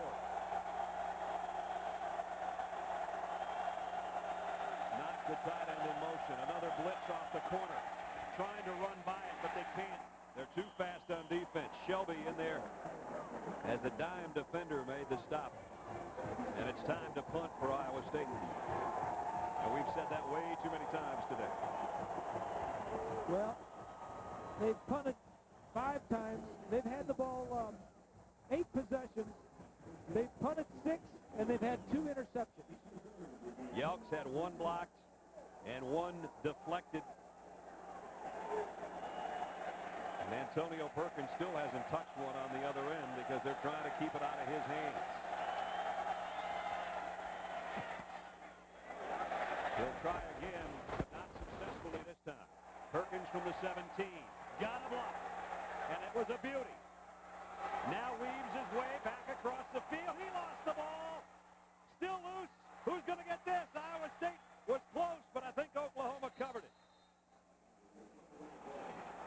Nope. Iowa State ball on the bottom of the pile. Oklahoma should have had it, but he just couldn't cover it. Nick Moser has got it, and it's 1st and goal. Well, that's the break that McCartney was looking for to get this thing turned around. This guy has run back 2 punts for touchdowns and an interception for a touchdown. I tell you what, he might have had an alley if he could have gotten out right there. He has big playability. He just put that one on the ground. The ball is wet from all the rain, and it comes out. I thought Perkins got it back, but he didn't. Moser got it at the 1-yard line.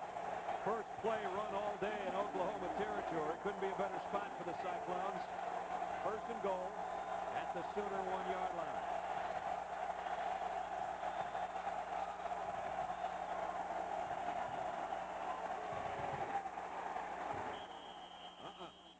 Rutland stop short. No, I don't like that.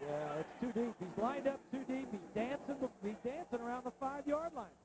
You need to run things quickly down here so the defensive line and linebackers are going to be across the line of scrimmage as quickly as they can get there. You don't need anything slow developing in the backfield. Actually lost about a half yard.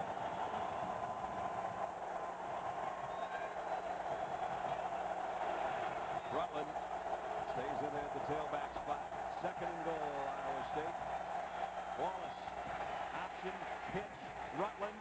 Oh, just swarmed under a loss of about 3.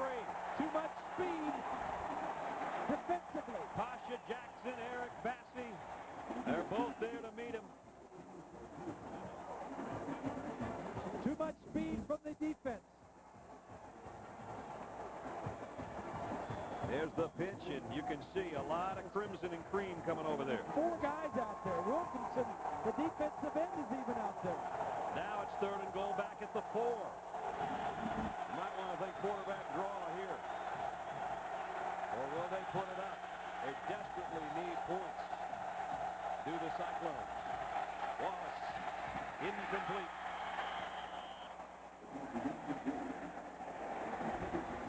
They tried to get it to the wide receiver who had single coverage, and he was jammed at the line of scrimmage. He didn't have a chance. Flag down. They're talking to Oklahoma as though they have the option here, so apparently it's a legal procedure against Iowa State. Might have been Rutland motion, and it's been declined, so it's 4th and goal at the 4. The play that got this thing started in the wrong direction for Iowa State was the first play. That's right. Lost yardage, then they went backwards from there. An option around the left side, lost yardage. And McCartney knows he's got to go for it, so does his quarterback. But I'll tell you, if they don't get it in the end zone, this place is going to come unglued. A proud defense that's given up basically nothing today doesn't want to give up a score. Well, you got to use your strength and get your quarterback, your Heisman candidate, outside the pocket. We'll find out if they do when we come back. Timeout with 2:27 remaining first half.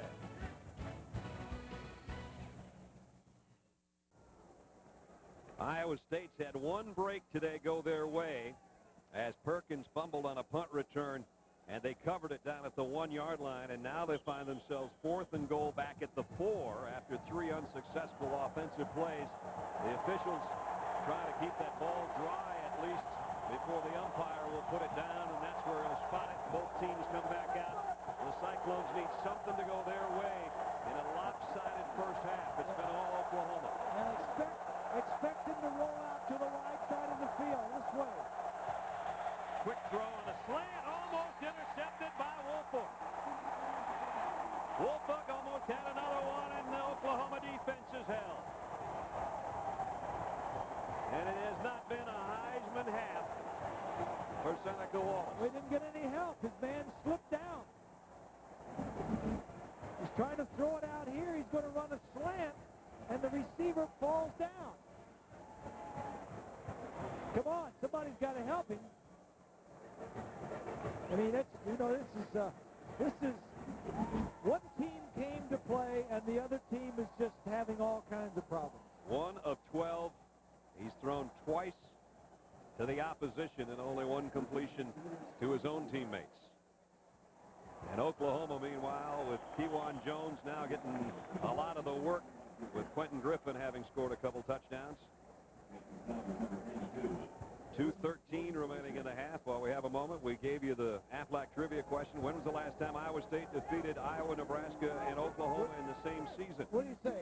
I'm not supposed to say first. I'm supposed to give Swanee a chance first because he always complains. I think I know this one. Well, I'm not sure, but I'm just take a wild guess and say it was 1938. I'm going to say never. I'm going to say 1960. Never. Oh, boy. You paid for that, Greasy. I know you did. I did not. Jones. I did not. But it's about time you got on the scoreboard, Bob. You got that right. The last time Iowa State beat Nebraska and Oklahoma in the same season was 1960, but the Iowa one, you guys pulled a fast one on. Yes, sir. So Greasy hits the scoreboard. So far today, Iowa State hasn't hit the scoreboard. 1:30 left in the half. Boy, that's domination. That's a killer. Yeah, that's bad. That's as big a killer as looking at the scoreboard and seeing 35-0. When you get it on the 1-yard line and you can't get it in, that's a killer. Jones tackled by Karstens. And what do you tell these guys at halftime? I don't know. I mean, That's a good point. You got to go out and win the second half. You just got to say, let's go out and play the second half. It was a bad half. We've got the rest of the season that starts in the second half. At the conclusion of today's game, we'll select a Chevrolet player of the game from each team. Chevrolet will make a $1,000 contribution to each university's general scholarship fund. Nate Hibble's been pretty efficient today. He's even covered a fumble by one of his teammates. And a 2nd down and 6. Iowa State brings a blitz. Kewan Jones almost ran right by it. Got out close to the first down. Stick. Jeremy Lloyd made the stop. Kewan Jones getting a lot of work now after Quentin Griffin had a couple early touchdowns. And Kewan's got 73 yards and 2 touchdowns himself today. And he's a young fella that came out of Jenks, Oklahoma, and they have won the 6A title in this state so many years in a row, people have quit keeping track. Those two running backs and the special teams have been the story. And the dominating defense that Bob and I talked about to open up the show today, it's all come to play today, and it's 35-0, and let's go down to Swanee. Coach Stoops, it seems like you've done everything that you wanted to do. Good defense, good special teams, with the exception of one turnover. Is there anything you're not happy with? No, just the one turnover. Tremendous defense. Offense, just love it the way we're running the football in this kind of weather. You have to. So we just got to take care of the ball and play smart in the second half. Can you anticipate any changes Iowa State might make in that second half? I don't know what they'd be. You know, we're gonna continue to play hard. We got some, you know, we'll try and change up what we're doing a little bit, but you just got to keep tackling well and taking care of the football on offense. Thank you, Coach. All right, thanks. The car's running pretty well. No need for a tune-up, maybe a warm-up, though, at halftime. John and Terry will be along with the Valvoline halftime show with all the scores and highlights for you. Here, the highlight has been Oklahoma 35-0 at the break. And it's all Oklahoma 35-0. Welcome back, everybody. Brad Nessler and Bob Greasy. Only we could be at a game like this where it's total domination by one team, but it has been. The number 2 team in the country looks all of that, don't they? They do. And, last week we saw the number 1 team in Miami, and it's interesting. that Oklahoma is looking every bit as good as Miami and maybe even better. Derek Strait blocked the punt. It was covered for a touchdown, and that was how things started to unravel. Brandon Everidge has been a thorn in Seneca Wallace's side. He sacked him. He's knocked away a potential touchdown. He had an interception there, and then watch the hit he puts on. Boom, right there. And it hasn't been any just one phase of the game. It's been Oklahoma every phase dominating Iowa State. Seneca Wallace has thrown as many to the opposition as he's thrown to his own teammates. He's 1 out of 12. He's been intercepted twice. I think you can probably throw the Heisman Trophy away, but right now he's just got to figure out, I don't know what, a way to play the second half. What do you do the second half? What do you do the second half? If you're Oklahoma, you say, hey, let's go out and play that same way, the same intensity. If you're Iowa State, you say, let's just go out and win the second half. You know, we played awful. Let's go out the second half and start the rest of the season this half. I know Swanee's talked to Dan McCarney about that. Let's head down to the field. Swanee? And one of the reasons why Dan McCarney has been so successful in bringing this program back is that he's an honest coach. He came off the field. He said, Lynn, you saw the same game we're playing. We didn't execute. We were dominating every phase of the game. He says, we can't revamp what we do offensively. We have to come out and execute. We believe in our kids and what we're doing. We've got to find out how much character we have in the second half. Yeah, that's a good point. And he's got kids of character, and he has built the program almost from scratch and finds himself with the second longest tenure ever for an Iowa State coach. And they know that things aren't going well today, but this is how you find out about your team. Our Pacific Life game summary, the first half, statistically, it is as lopsided as the score would probably indicate. 4 rushing yards for Iowa State and no passing yards. No passing yards to a guy we're talking about in the opening being a Heisman candidate, but the other side of that is the defense of Oklahoma has been outstanding.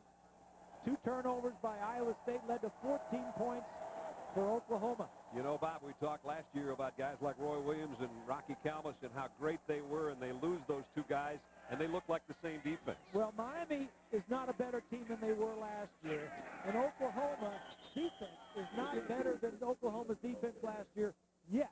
They're getting there. They're getting there. Offensive leaders, Nate, has been effective, 7 out of 10 for 74 yards, and Griffin and Jones almost carbon copies, both with rushing touchdowns, 2 rushing touchdowns, and both over 70 yards in the first half. And that makes both backs happy.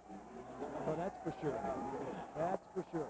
And that second down at 10 as Griffin got nothing on his first carry of the third quarter. Hibble throws out to Peoples. And Peoples drawing a crowd. And he is swarmed under, and you can tell that at least in the first couple of snaps that the Cyclones defense would like to put a licking on the Sooners a little bit here early, if nothing else. Well, Oklahoma is just dominating, as we said, and the Iowa State, the only chance they had to get on the board was the 1-yard line going in after the blocked, the fumbled punt. They didn't get that either. Didn't get in. Just a total first half for Oklahoma. Couldn't have been better. And now 3rd down and 6. Now this is bad. When your jerseys are wet, you're soaked, and you come back out, and after you've been in that warm locker room, now you come back out and it's cold again. Hibble on 3rd down has plenty of time, but he overshot his intended receiver. Had a man on his back too, boss. Yep, he did, and getting a little help up from one of his offensive linemen. So Iowa State did exactly what they wanted to do, force the Sooners into a 3-and-out to open up the third quarter. And Ferguson, who's punted a couple of times today, will be inside his own 10 to take this snap, and that's Todd Miller back deep. This young man, Miller's run a couple back for touchdowns, too. Had a 60-yarder for a score earlier this season. Well, when they brought the heat after Ferguson, didn't get to him, though. Miller, fair catch at the 40-yard line, and we might have a halo violation. It was kind of a late fair catch. Peoples was the guy down there trying to put the brakes on. A 36-yard punt. That wasn't the quickest of fair catches, I'll tell you that much. He waited till the last moment. Has the hand in the air. There it is quickly. That was good. No, that was fine. Yeah, I guess it was. That was fine. Boy, I don't know. Sometimes that rule. Well, I know why they have it. I agree with it, but safety of the players. But Bob and Brad, the idea is whether he fair catches it or not, he still got to give them the same amount of room. He just got down there too hard too soon. And on a field like this, I can tell you a guy as fast as Peoples has a hard time putting the brakes on. And so this will walk it in to Oklahoma territory. So good field position for Iowa State. They start at the Sooner 48. Wallace on the give. Wagner breaks it open. And that's his best run of the day down to the 34-yard line. He picked up 14. Andre Woolfolk made the tackle. Let's take a look at our Pontiac performance drive summary. Couple of nasty-looking things. Here's the block punt. That ain't good. Couple of interceptions, and then the other one is they got the ball on the Oklahoma 1-yard line and couldn't get it in. That's a Pontiac drive summary in reverse. They forgot to get it in D for drive. Yep. And it wasn't even park. It was reverse. Down the middle. There's a good shot inside the 20 on the run. Lance Young. Yeah. And all of a sudden, Iowa State's down close again. 23-yard pickup. What does this say about Iowa State? A little pride coming out and a little bit embarrassed by how they played the first half. It's the best ball he's thrown. The receiver gets open and the line protected. And now they're down around the 10-yard line. Lance Young, who started his career at Wisconsin, then transferred to junior college, and now here at Iowa State. First down. 1st and 10 at the 11-yard line. Wagner popped. Yard loss. Jonathan Jackson was there. Dvorak also in on the stop. And look at Brent Venables. He's going, okay, guys, they're down near the 10. Let's push them back again. Brent coaches the linebackers and coordinates the team along with Mike Stoops, who is in the red jacket right next to him. Very unique situation. You don't see it often. Co-coordinators and both on the field at the same time. And sometimes you'll see those guys getting ready to rumble.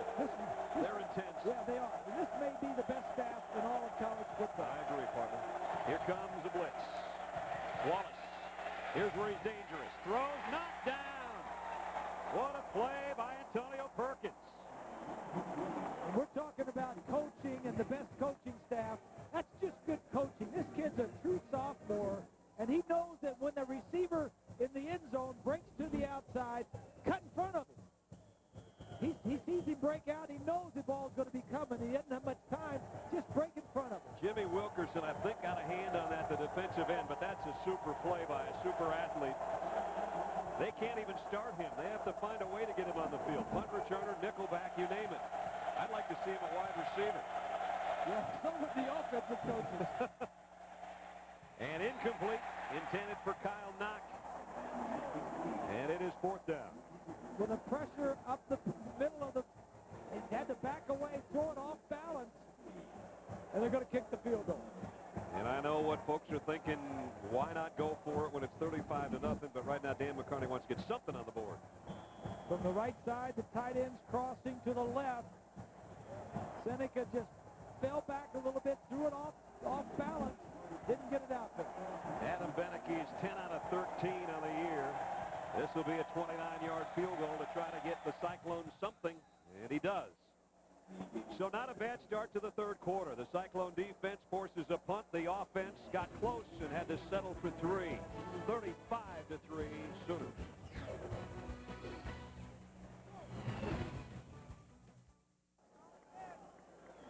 Finally, something goes right for Iowa State. It's a small step forward, but they have a field goal, 35-3. Well, they definitely looked like they were coming out, and they weren't quitting on the first drive defensively and the first drive offensively. You know, they were down 24-0 and 31-7 to Florida State in the Eddie Robinson Classic and made it very much a ball game. Whether they're capable of that repeat performance, I don't know. But it's something to think about.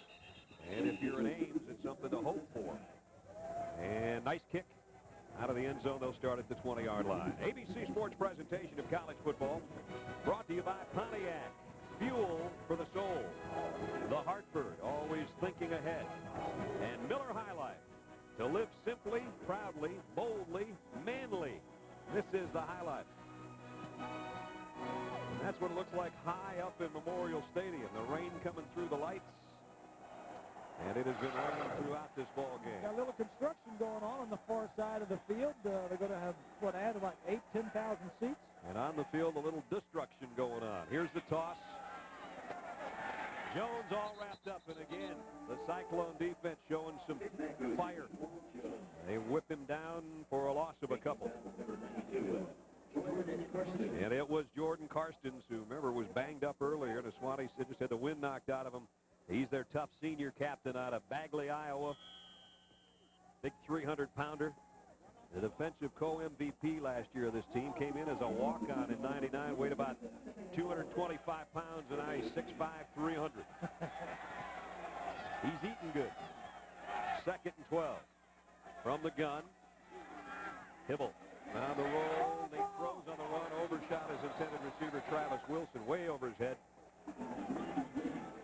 And Brad, as soon as he threw that pass, he looked at his hands, you know, because the ball just slipped right out of it. One of the things that occurred at the end of the first half, when they placed the football down, they were drying it off, but they would sit out there for a pretty good while the rain was coming down. The ball sitting out there right now in the middle of the field. They just dried it off, but they still haven't got the play called in the offensive huddle. That ball will be soaking wet by the time the center gets up there and takes a snap. I used to tell one of the umpires, stay there with your towel over it until the center comes up.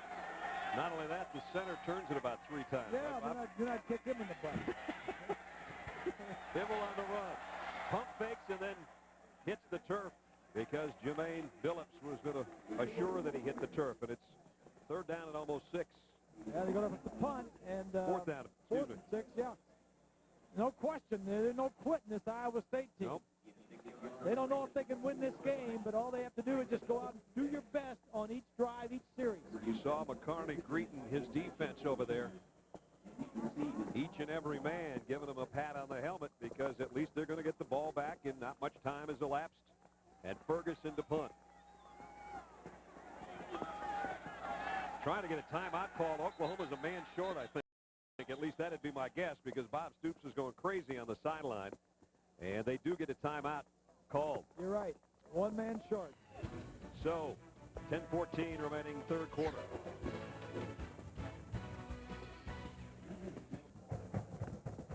.14 remaining in the 3rd. And you can see the rain coming down heavily. 4th down and 6 upcoming for the Oklahoma Sooners. And they were a man short with their punting unit. And that drew the ire of Bob Stoops on the sideline. He let everybody have it pretty much over there. Yeah, that's not good.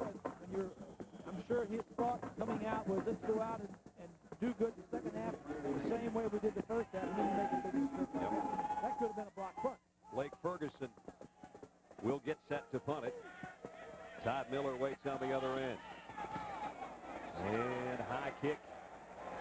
Miller, fair catch called for, and he has to make a diving catch. The wind got that one a little bit, and at about the 33-yard line is where Iowa State will take over. Dan McCarney and Bob Stoops, good friends, and at one time, McCarney was on Hayden Fry's staff along with a lot of other great coaches. There's the old sly one. Bill Snyder, head coach at Kansas State, was on that staff. Kirk Ferentz at Iowa, the head coach. Look at Barry. Barry Alvarez, nice hairdo, Bear, head coach at Wisconsin. There's Dan McCarney. And now the head man at Iowa State. Chuck Long's the offensive coordinator here at Oklahoma. He was a player at that time. Mike Stoops, co-defensive coordinator, was a player, a strong safety, and they called him Bobby Stoops then. 2-time All-Big Ten performer. So Hayden Fry has a family tree in this game today, that's for sure. Seneca Wallace comes up throwing, and it is intercepted. Yes, he got it. At the 46-yard line, it's Everidge again. And it seems like every time Wallace throws, number 7's in the way. This was a heck of an interception to keep his foot in bounds. Everidge with his 2nd interception of the day, as you mentioned. Watch this. Watch his foot. Catches the ball, foot right there. Oh, boy, that's pretty. Good call, good catch. And Wallace has thrown 3 interceptions, a career high. 2 today for Brandon, 4 on the season. And remember, he's got a sack. He had a forced fumble on the other interception that Straight had. I'd say he's had a pretty good game. Pretty good game. Quentin Griffin swing pass, and he's cut down as he crossed midfield to the 49. Now, wait a minute. Now, I want to get back to those pictures that you were showing. Those are good pictures. Hayden Fry in the group. Hayden looked good there. Looked sort of like a little bit of a mobster. And we talked to the coach today. I did before the ball game. We wanted to have him on the telecast with us. He was at Iowa last week for the dedication of the Cancer Research research center being named for him. He went to the Iowa-Michigan State game. He yelled so much. I got him on the phone today, and he said, Brian, how you doing? He's got laryngitis so bad he was going to come on with us, and we apologize. Coach, we hope you feel better. I think he feels fine other than his voice is shot, and he's out in Nevada right now. They got a place out. He and his lovely wife, I think it's near Mesquite, Nevada, if I'm not mistaken at the name of it. And only Hayden would live someplace where it's called Mesquite because he's out of Texas, and now he's in Nevada, and a great coach, of course, at Iowa for a long, long time. And many good players and good coaches have come from his tutelage. We showed him, yeah. And he said two of my boys are here in this game, McCarney and Stoops. He said, I don't know what I'd say about him anyway, Brad. He said, you just say hi to Bob and Lenny for me.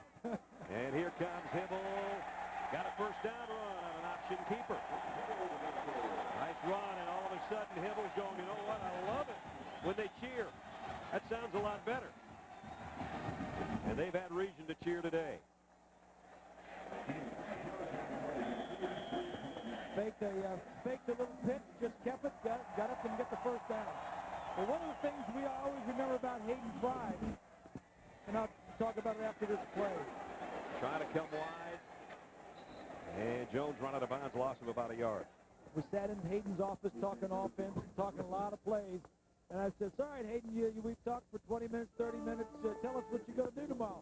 He said, well, Bob, he said, go to scratch where it itches. Scratch where it itches. That's all he ever told us, other than about 15 jokes over the course of an hour. We learned about 15 jokes and scratch where it itches. Yep. That's Hayden. That's how much we got. He wasn't going game plan with us, but we sure had a lot of fun in that office. Second down at 12. Loss of a couple by Griffin. 3 wide out group. And that's Travis Wilson in motion. Hibble, here comes a blitz. Throwing it down the seam, incomplete. Wilson was the intended receiver. And that's going to be third down and long. Coming up next Saturday, we've got a terrific doubleheader for you. Noon Eastern. Swanee and Bob and I will be down in Tallahassee. Florida State's got the weekend off. Notre Dame's got a big date with Air Force tonight. If they win that one, it's either way, it's a big game. Oh, a lot of you will see the Cyclones against number 8 Texas, plus other regional action. Check the local listings for the game that you'll see. Third down and 12. Again, Iowa State looks like they're going to load it up and bring some pressure, and they will. And it works. Oh, man. Helmets flying. Brandon Brown, the first one there. And that's Nate's head. Well, that's his helmet. His head's still on his shoulders. That's a good sign. Whoa, look at him. He just exhaled like, wow, that was a pretty good shot. Watch this hit. That's Brandon Brown, the middle linebacker, coming. So you want to play quarterback. Yeah. Smith on the other side. Forget it. Nate's, we were talking to coaches the other day, a tough guy. He bounces right back up even without his headgear. And now Ferguson's punt. Miller's trying to clear everybody out of the way. And this will roll to a stop at about the 17-yard line. So before the Cyclones take over on offense, let's head to Times Square Stadium in New York. Here's John. Brad, USC is just taking this game against Washington and running away with it. Carson Palmer, plenty of time to set up. 11 yards to Mike Williams. That's his 3rd touchdown reception of the day. And right now, USC blowing out Washington 31-7. Brad. Wow. All USC in that one. All Oklahoma in this one. 35-3. But the Cyclones have played much better this 7.5 minutes than they did the first 2 quarters. Oh, man. Jonathan Jackson said hello to Hiawatha Rutland. One other story on Hayden. He just thought of another one during the timeout. Well, we come here, and one of the traits of Bob Stoops is he's got all these gimmick plays, all these tricks. Last week against Texas, he tried the old end around, the old kind of a Fumblerooski, right? Yeah. And he had the fake field goal against Missouri that they scored on. Well, Hayden was famous for trick plays. No doubt about that. 2nd and 12. Wallace flush. Here comes Everett. Had a hand on him, couldn't get him, but his teammates did. Shelby brings him down, no gain on the play. I tell you what, Seneca Wallace is going to be seeing 7s in his sleep, and it wasn't on the crap table. Holy mackerel. Brandon Everidge had a game today. Number 7 right there, coming from the lower side of the screen. I don't know how he got away from it. I don't either. Shows his elusiveness, but still. Average has been all over the place. Third down's been horrible. And they came in leading the conference. At almost 49%. Today they're over. Quick throw. Incomplete. Too far in front of the intended receiver, Jack Whitmer. And it's time to give it up. I know the weather is not good, but you got to give some kind of credit to this defense for shutting down a pretty good offense on third down situations. Like you say, they're open. And now they've got a kick from their own goal line again. They're very close to it. Perkins waiting on the other end. Tony Yelps had one blocked, one tipped. And now he stands in his own 1-yard line. Good kick this time. Perkins has to go way back, and it goes out of bounds before he can get to it. He's doing a great job of kicking away from Perkins. Sure is. That one goes out at the 38-yard line. We talked about Notre Dame next week against Florida State. Tonight they've got a date with Air Force on the road, a late start. You'll see that game on ESPN, but they've had some dandies in the series between the two teams. Let's pick up Keith Jackson. Whatever win there is at his back. Snap, hold, kick, partially blocked. It is blocked. It is blocked. I don't know who got it for sure, but somebody got a hand on it, and it is blocked. Somebody got a hand on it. Oh, Billy, I go boy. Air Force and Notre Dame tonight on ESPN. Keith won't be doing that one, by the way. No, Keith won't be doing that one. But that's a 10 o'clock Eastern start. Here's a pass incomplete. Remember, though, Fisher DeBerry might have the best team he's ever had, and they're actually considered a favorite at home in that ball game against Notre Dame. How about Chance, was it Harridge? Harridge, yep. The quarterback for Air Force. They keep saying, you know, he might be the best one ever to run their wing-bone offense, and I keep saying, boy, there's been Bo Morgan and all them other guys. If this guy's better, then he's pretty darn good. Yeah, and he is outstanding. He wants to be a fighter pilot. He says, I've never been in a jet yet. He says, but I can't wait. Well, he'll get his chance to get in some fuel of the fire tonight. He'll get into some fire tonight. Yep. 2nd and 10. Griffin battling for a couple yards. And how about the Irish? Notre Dame, what, 112 offensively? Something like How that. are they winning games? They have got almost exactly half of their points this year. Half of their total points have come from special teams and defense, and that is phenomenal. I think they got 137 total points in the first 6 games of the season, and they've been winning and winning close and winning with defense and winning with special teams. Yeah. They're winning, and then I see the BCS poll. Some of the computers on the BCS poll, the New York Times and all that, they've got them ranked one. They're ranked first in a couple and second in a couple other ones. I don't know about that. I don't either. I don't know about that good. Here's a throw out complete. And Travis Wilson, he's got a first down. Nice run after the catch. Travis Wilson, another one of the young wide receivers, freshman out of Carrollton, Texas. He's going to get some opportunity to play next year when these guys graduate. Oh, he did nice. Nice job. That's tough. He knew where the first down marker was, and he got hit 2 or 3 times and didn't go down. He got 9 on a 3rd and 8, and he got a first down. So now Oklahoma, with 4:45 remaining in the 3rd, leading 35-3. They can go back to the ground game. And they will. Jones got a couple. Brandon Brown and Anthony Forrest in on the stop.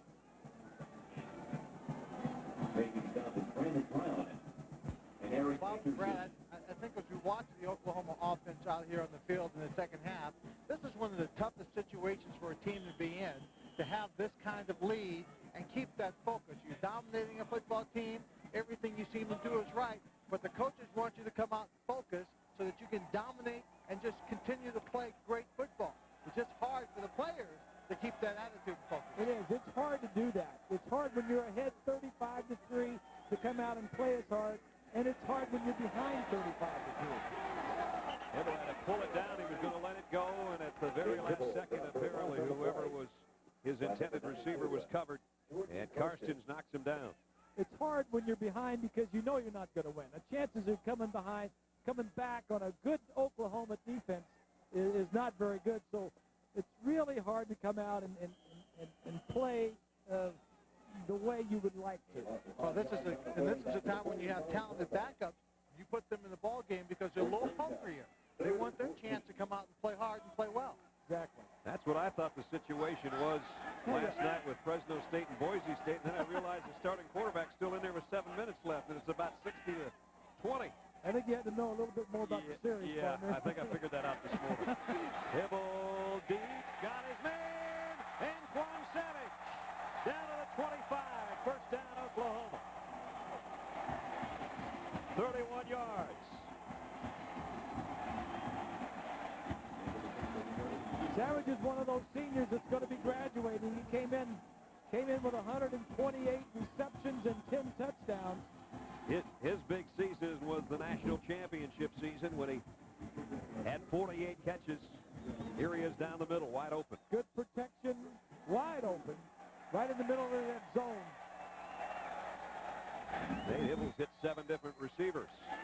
Nice play fake, got rid of it just before he hit and almost got his fullback out in the flat, but he took a big shot. You wonder how Nate's golf swing is as good as it is, as many times he gets it between the shoulder blades.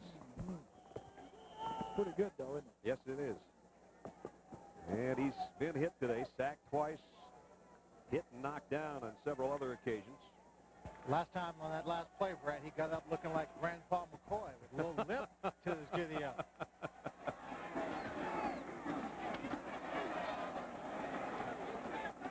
Pick up a 2 by Kewan Jones.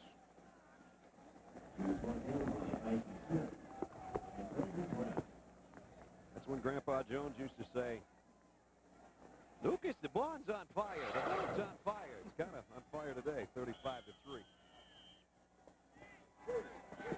Total yardage is obviously as lopsided as you might expect. And even with that, you add that to the fact of a short field for Oklahoma a couple of times because of their special teams, and then once when they fell on a block punt in the first couple of minutes of the ball game for a touchdown. They don't need a lot of yards today. Field position and everything else go in their direction right now. 2 minutes, 4 seconds remaining third quarter. Sooners by 32.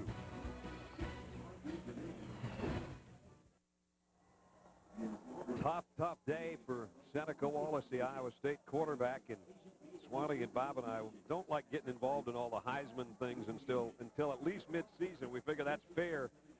We got wrapped up in this kid this week, but 2 for 17 with a couple interceptions is not a good day, that's for sure. Yeah, you can have a bad day and come back. I remember back in 1966, I threw 5 interceptions. I threw 5 interceptions against Illinois. What did Spurrier do that day, though? He did very well. Okay, see, there you go. That 1 week swing's not good. That's right. Hibble throws on the run. Trent Smith dropped it. And he knows he dropped it. That was right on the money, and he's a sure-handed tight end and one of the captains who just couldn't hold on to it. So that'll bring up a 4th down. Now, we know this is normally field goal territory, but Bob Stoops is quickly gaining a reputation for shooting from the hip, going with his gut feeling. We saw those 2 4th down plays he had in the first half. Now it's 4th down again, a long way. He's still pushing it in. Would have been about a 40-yard kick for his freshman kicker. They'll go on 4th down and 8. Hibble pumps once, now goes to the end zone. Got him! Touchdown! Brandon Jones.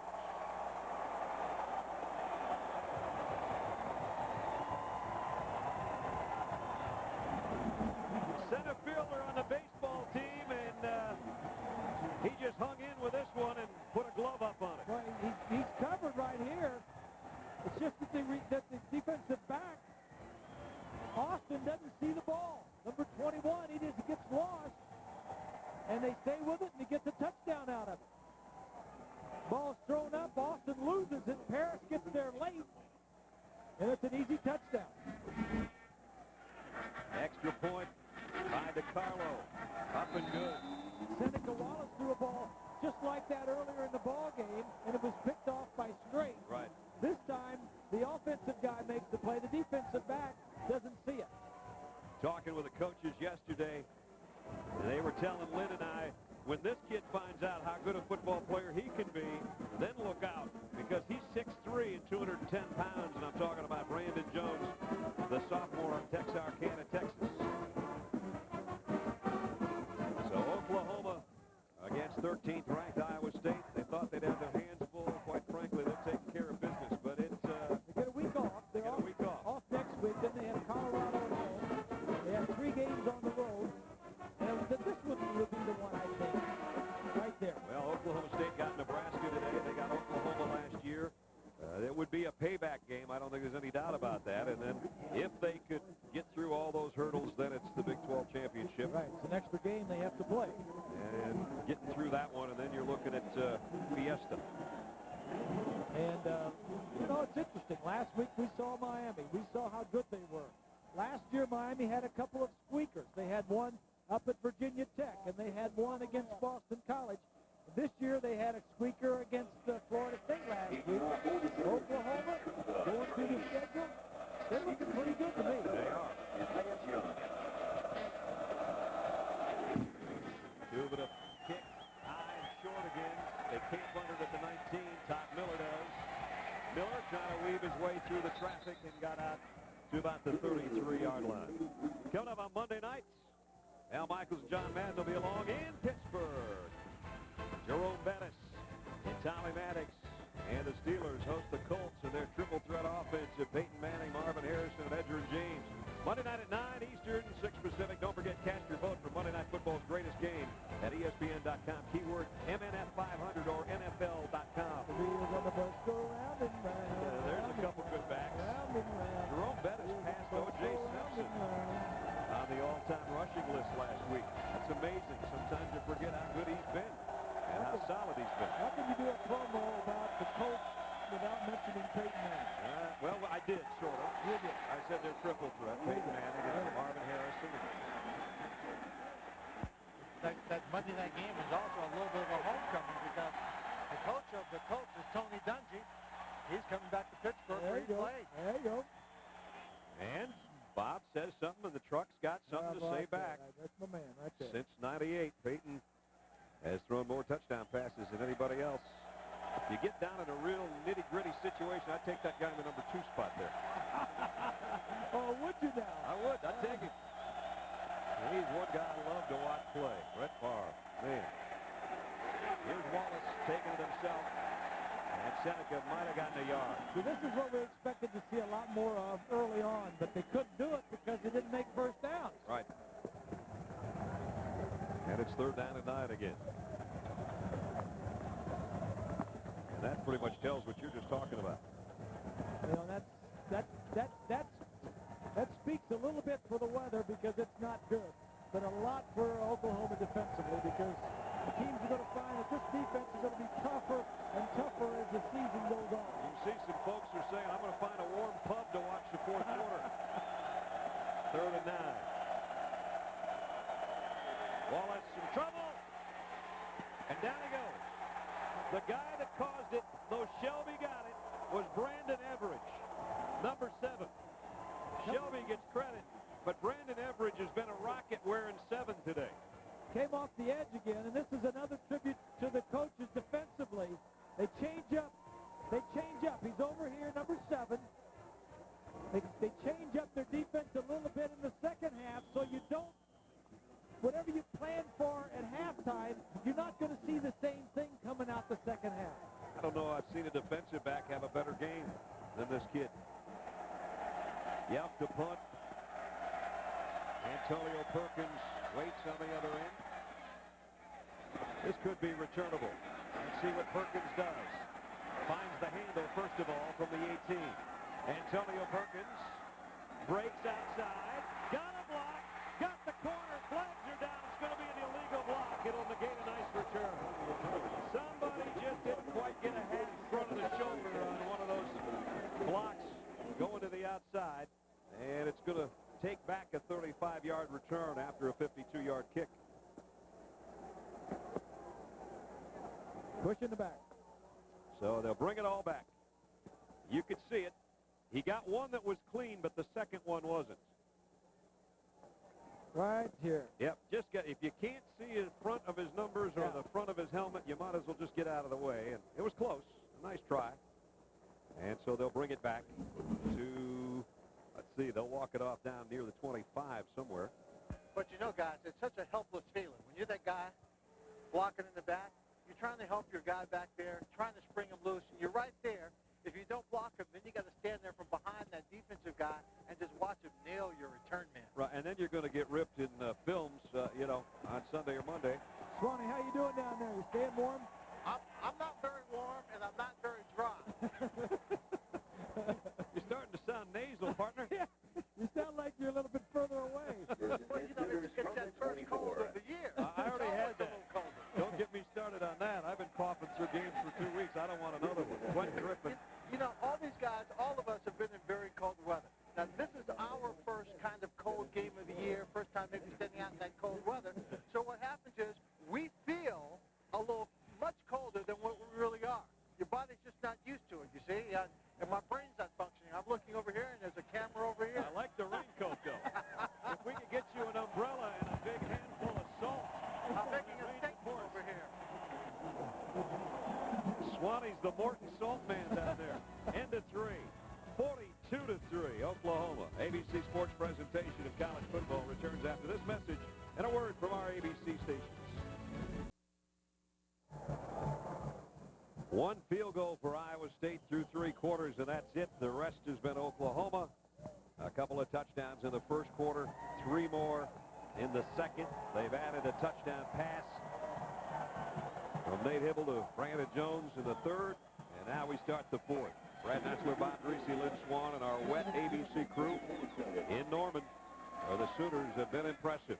Hibble in and out of the hands, should have been caught. Mark Clayton just didn't hold it. Phillips was there to meet him. That's a fourth drop ball today, and the weather conditions have a lot to do with that. But statistically, Hibble probably won't look as good when it's all over as he actually should. He's been very efficient, ran for a couple of first downs. He's 12 out of 22 right now. One thing I always enjoyed about playing in a game like this where the ball's wet and everybody's slipping is getting to practice the next week and the next game the following week and having a dry ball where you can control it. It doesn't get much worse than wet, cold, and windy. And they, as Bob said, have a week off to prepare for Colorado. There's a nice throw and a nice catch at the 41-yard line. Antoine Savage. And Antoine Savage, the old man of the receiving corps, if you will, with a couple nice grabs in the second half. And Nate Hibble doesn't seem to be having much problem gripping or throwing the ball. That makes me feel as though he must have large hands, because to throw a wet ball, you got to have large hands. Well, I think after you brought that up to Chuck Long, Bob, he must have gone out and checked it out to make sure. Well, Chuck was telling us yesterday that, they had wet balls. They just dunk them in a bucket of water, even if it's not a rainy day, a rainy practice day. When you're expecting rain on the weekend, they just dunk them in water and said, hey, throw this ball. Kewan Jones with a carry. And Chuck, we asked him, we were saying, what about Nate and the grip on the ball? And he said, you know what? I've been around the kid forever. I got to go and check to see how big his hands are. I don't know. Yeah. Okay, now, Bob, how much heavier is that football when it gets soaked? It is heavy. Once they get soaked, if they keep changing them and put fresh ones in it, but by the second half, if it's really raining and they don't change the balls at halftime, your arms will get sore. Second down, play action. Hibble's in trouble, and down he goes. Jeremy Lloyd got him. Yeah, that was a one-man route, and they had him double covered downfield. He had anybody else to throw to. I'll tell you some guys that have not quit playing today. 41 is one of them. Brandon Brown, 33, another one of the linebackers, and Jordan Karsten's a defensive tackle who was shaken up early. They're still out there, and they're still plugging away. As you were mentioning earlier, this is not an easy situation to be in. You know that it's pretty much over, but your pride won't let you believe that. And this is going to be the first loss in conference play this year for Iowa State in about 13 minutes. As bad as it looks, it's only one loss in conference. Whoops.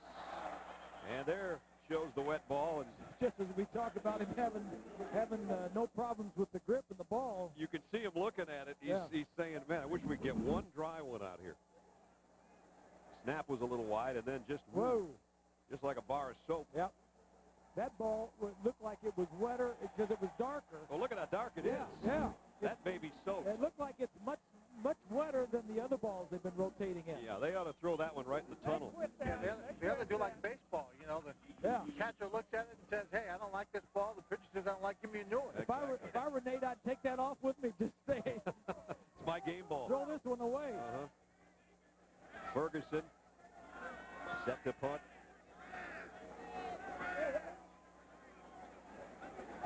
Oklahoma adjusting their front a little bit, trying to prevent any kind of block, although it looks like the return's on for the Cyclones anyway. Ferguson hung it high, and Miller will take it. No fair catch this time. And down he goes. He might have gotten 2 on the return. They don't give up anything. James Moses down there on the coverage. Nice punt, good coverage, and all Oklahoma 42-3.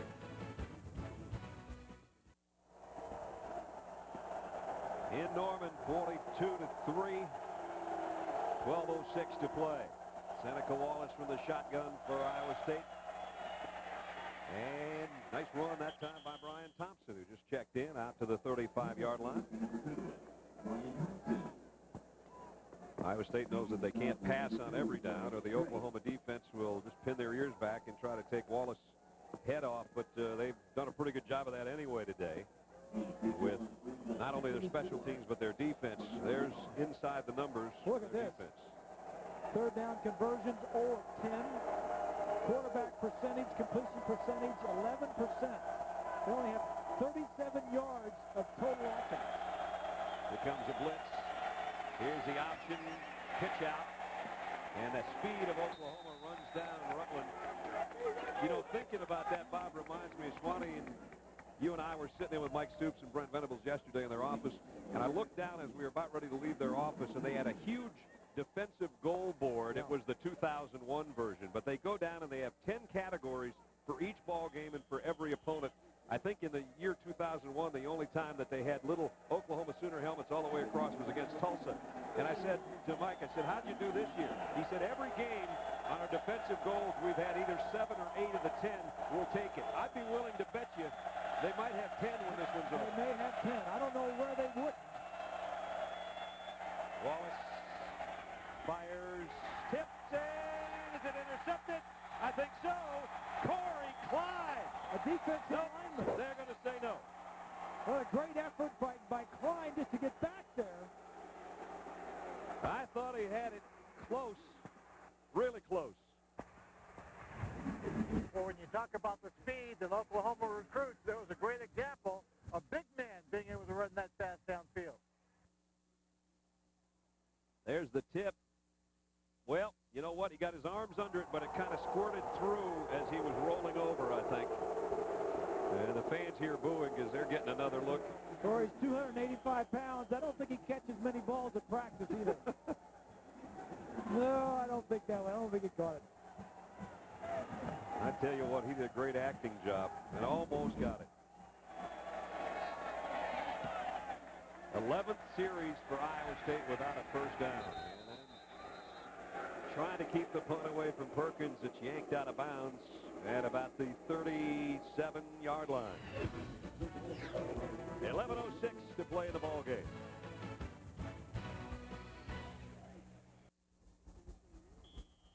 These teams haven't played in the last couple years in this series. That is in its 71st meeting. And right now, Iowa State would just assume that they would have been able to skip the 71st meeting. It's been all Oklahoma today. Griffin. With about 2. Eric Anderson made the stop. Take a look at our Pacific Life game summary. Seneca Wallace, that is about as bad an afternoon as you can have.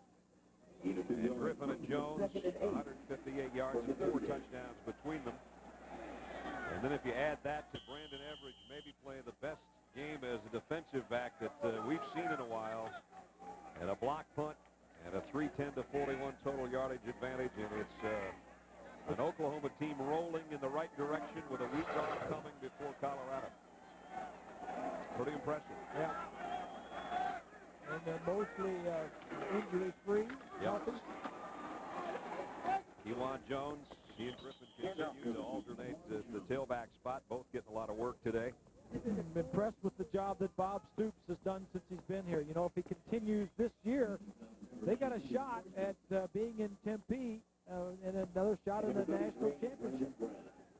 Well, one of the things I think, since we're talking national championship and Miami is ranked number 1, that Miami and Oklahoma have in common is the excellence in their coaching staff and how much time they spend coaching their kids on the fundamentals of football. They never lose sight of the fundamentals. Every practice session starts out with fundamentals with every position. That's a good point, Swanee. This is an Oklahoma team that knows how to tackle. We've seen not just at this level, but in the NFL, shoddy tackling, it seems like. And this team knows how to hit people and wrap people up. And what Bob was saying 2 years ago, you know, they were national champions. And we asked Bob Stoops yesterday, he said, Coach, how good are you? Can you get back to the pinnacle? Can you win it again this year? All we do is focus on what's in front of us. We have a huge game here with Iowa State. And, you know, having done it and been down this road before, that's been our focus. Concentrate and worry about what's in front of you. The media, the public all want to lead you down the road. They don't have to play. We have to play. So we really fully engross ourselves in what's dead in front of us, and that's Iowa State, and we'll take it from there, you know, as it comes. And usually if you take care of your business that way, you're in good shape. There's the key line. If you take care of your business every week, then at the end of it, then the goal and the end of the rainbow could be there. And he was a defensive back. His brother, Mike, was a defensive back at Iowa. And their brother, Mark, is a defensive backfield coach at Miami. That's right. So, and, you know, they've got great fundamentals. They've got great tackling. So it all runs in the family. All came from the dad, who was a longtime coach. Here's Quentin Griffin, finding a little room, got down to the 48-yard line before Tyson Smith finally stayed with him. 6 more for Quentin Griffin, and he's close to 100, and he's down. Oh, he's okay. Now, this is the number 2 team in the country. Number 1, Miami's idle. Virginia Tech has won. Ohio State, the last we heard, was behind Wisconsin. Is that correct? Yeah, 19-14. All right. Georgia won. They beat Vanderbilt. Oregon is winning. Notre Dame plays Air Force tonight. Texas plays tonight as well. Watch out for that one. Kansas State. And Michigan and NC State both victorious today. Michigan beat Purdue, and NC State is still undefeated. They are 8-0. Quentin Griffin, there he goes again.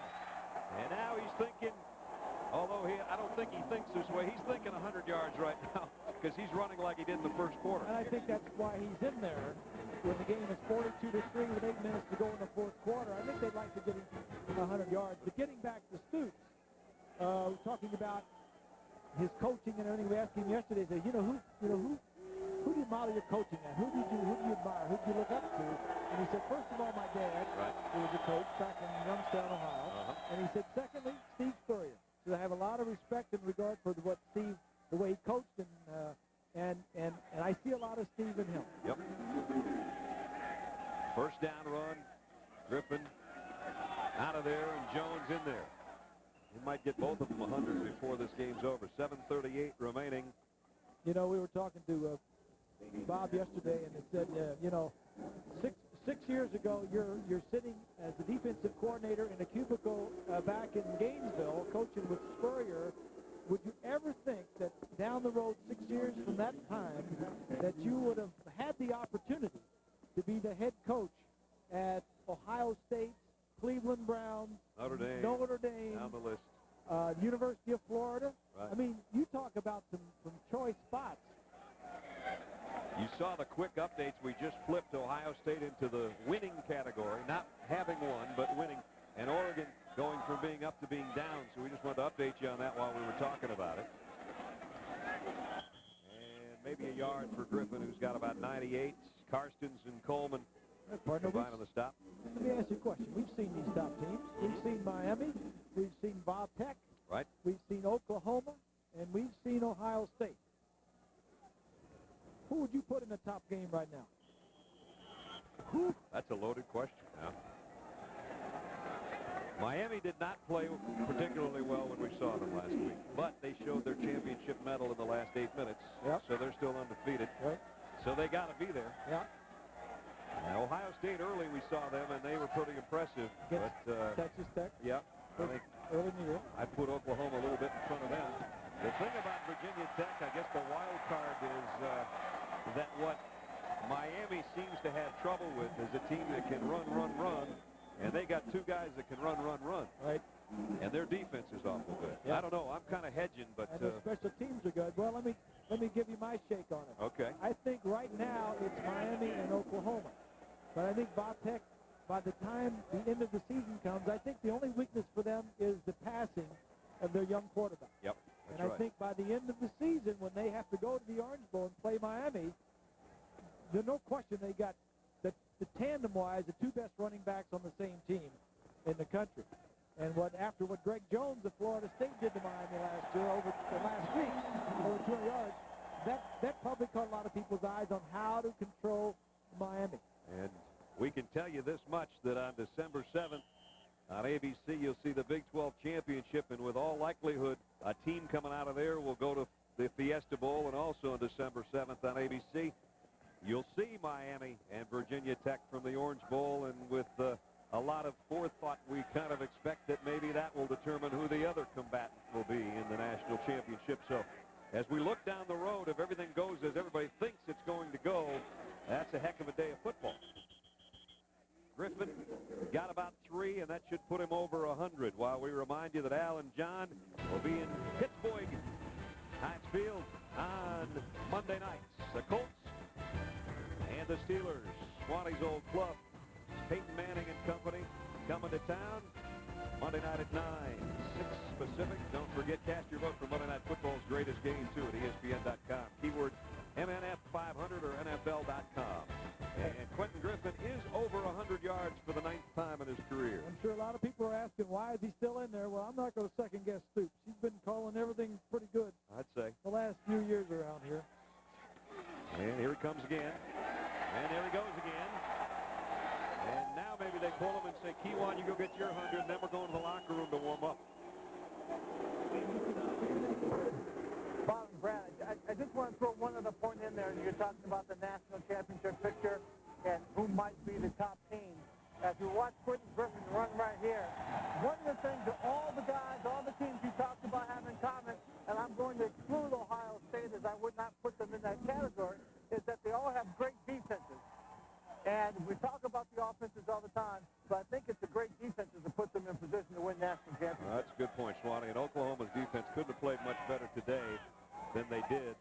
Remember, they prevented a touchdown on a 1st and goal in the late stages of the second quarter, and have given up only a field goal today. This is a prideful unit the Sooners have.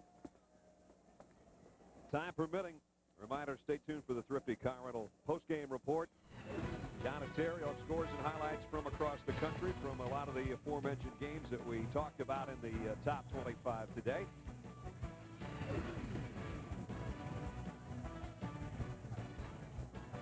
Thrifty post-game reports, if we have time following our ball game. We only have 4:13 left here. 11th play of the drive coming up. First down and 15. Brent Smith in motion. Here comes a blitz from the Cyclones. Ronaldo works, gets a carry, and gets run out of bounds, and the flag flies in.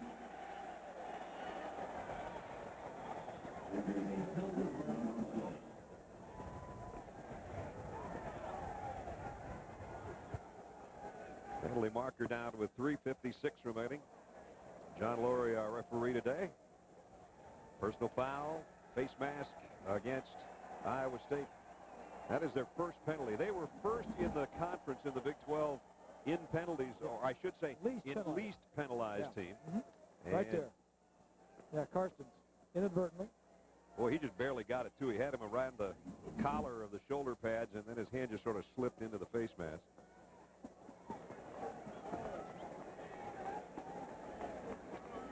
Ohio State has beaten Wisconsin 19-14. So Ohio State remains one of the unbeatens in the country. Somebody's going to fall. There were 10 starting the day, and we know that there'll be less than that because 2 of them, Air Force and Notre Dame, meet tonight. That game's on ESPN. So we know there'll be less than 10. Ohio State's held up their end. Oklahoma's obviously holding up its end. And Here's Works again. Oh, I'm excited about Monday. I can't wait for Monday coming. BCS Bowl comes out. Oh, yeah. There you go. Then all that stuff starts all over again, huh? Well, you talked earlier about Notre Dame and the fact that a lot of people have them ranked so high in the preliminary BCS because of the computer polls. That's because the margin of victory that used to be one of the big factors in there. And they've had a lot of close games. Now, if you'd have put that back in there last year, I don't think they'd be sitting at number one in 2 or 3 people's opinions. They've thrown that out this year. The margin of victory is not allowed. Last year, it was allowed up to 21 points. Right. And I think that was good. Just because of what we're seeing this year. Notre Dame, a lot of close wins. Works, cut back, stiff arm, touchdown. Ronaldo works his way to the end zone.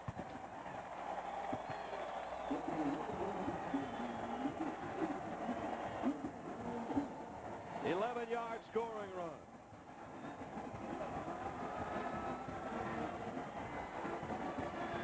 And for Iowa State, it's a good thing there isn't a margin of victory, because it's a 48-3 game with 3 minutes left.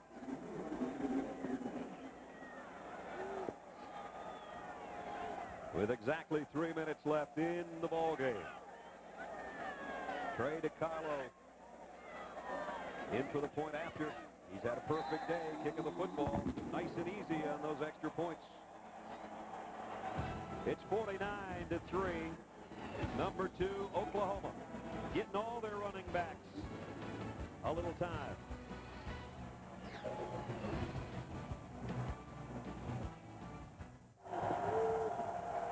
Little under 3 minutes left, and Iowa State offensively from its own 22-yard line.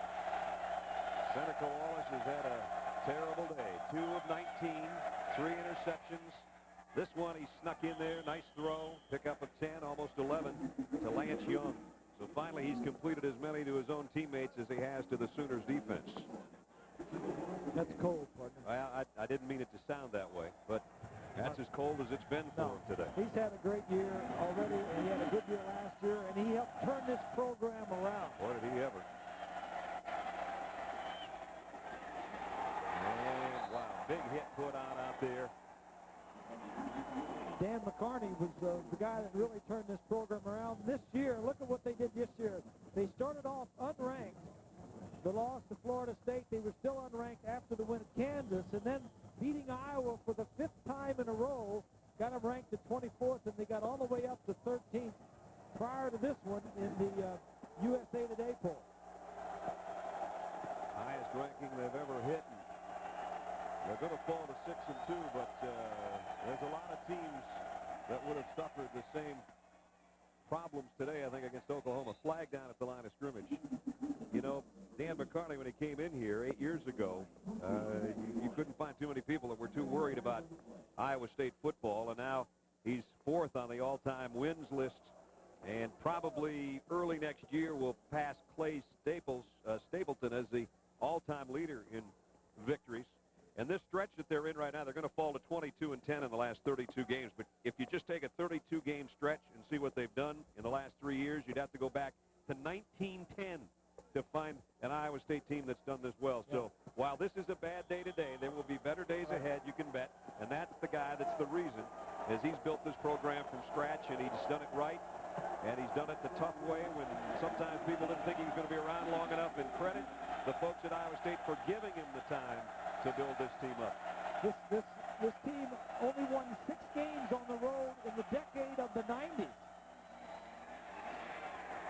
And on 3rd and short, they don't get it. Brian Thompson carrying, and Eric Hillier was the guy that made the stop, and they're 0 for 12 on 3rd down conversions today. Yeah, and they were the best coming in. Yep. Boys, I'll give you one more indicator. We'll check in with you in a second, Swally. Reminder, next week a doubleheader at noon.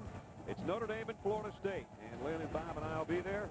Then at 3:30, the Cyclones will take on Texas, plus other regional action. So the road doesn't get any easier for Iowa State. They probably have the toughest schedule from here on out of any team in the country. They knew that starting with this game today. And here they come on 4th and 1, and they will not get it. Oklahoma's defense just will not give in. Lynn Magruder is there to make the stop, and the Sooners will take over on down. Well, as you said, there'll be another day for Dan McCarney and Iowa State. But this has been Oklahoma right from the get-go, from the first possession. When they blocked the punt for Iowa State, it was all Oklahoma. It sure was. Well, guys, I told you I was going to give you one more indicator. Today is homecoming for Oklahoma. And usually you like to play against a team you think you're going to do well against. All the folks come in. Iowa State was a perennial homecoming team for a lot of teams. In 1996, they were the homecoming team for 5 games. This year, this is the only homecoming game they play away. Yeah, you want to stay away from them now, but today, I don't think it would have mattered maybe who Oklahoma played. I'm not sure. They're just a minute away as Paul Thompson took the snap in at quarterback, 49-3. McCarney has 40 of the top 48 players back from this year's team, so I think the rebuilding on this program is well in place.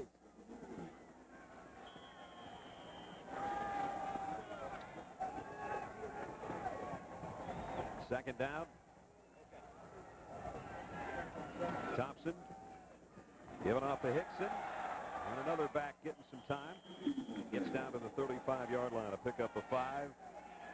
Might have one more play left in the ball game. Today's Chevrolet players of the game. For Oklahoma, Brandon Everidge. I don't know that I'd seen a better outing by a defensive back. 2 interceptions, a sack, a forced fumble. And Jordan Karstens, the captain, who has hung tough, was banged up early, but stayed in there and was one of the leading tacklers today for Iowa State. In recognition of their efforts, Chevrolet makes a $1,000 contribution to each university's general scholarship fund. Our congratulations to those guys, and our congratulations to Oklahoma. They win it big. They go to 7-0. They're perfect with a week off, and then Colorado in next. Dan McCarney's 6-game winning streak goes by the boards, but at 6-2, this is still very much a team to be reckoned with. And the old friends that all started at Iowa together, shaking hands and hugging. It was a tough game and a tough loss for Iowa State, but it was a very, very impressive win for Oklahoma. Let's check in with Swanee. Well, Coach, a dominating performance. You look at this kind of a ball game, and when you talk to the team, what are the things you talk about and discuss? These guys, it's the best. It's just, like we said, hitting our stride, hitting our peak when we need to. And I like this team. We're coming together. We're really starting to hit it. And guys like Brandon Everidge making a lot of big plays. Well, I'm going to jump right over to Brandon. Brandon, it's a phenomenal football game for you. Was it the defense that put you in position, or did you just go after it? Well, we had emphasized all week that we had to stop their quarterback. And our offense showed up, and we just came together as a group, and we just played our game. Absolutely a great performance. Thank you, Paul. Thank you, Lynn. Appreciate it. All right, well, All right, fellas. Oklahoma still unbeaten, untied, and undaunted in their quest to be a national champion again. The number 2 team in the country rolls and rolls big. 49-3 is the final. All Sooners. It was a heck of a homecoming. ABC Sports is online at ESPN.com. Keyword ABC Sports. Reminder to stay tuned for the Thrifty Car Rental postgame report after this from your ABC stations. For Lynn Swan, Bob Greasy, and our entire ABC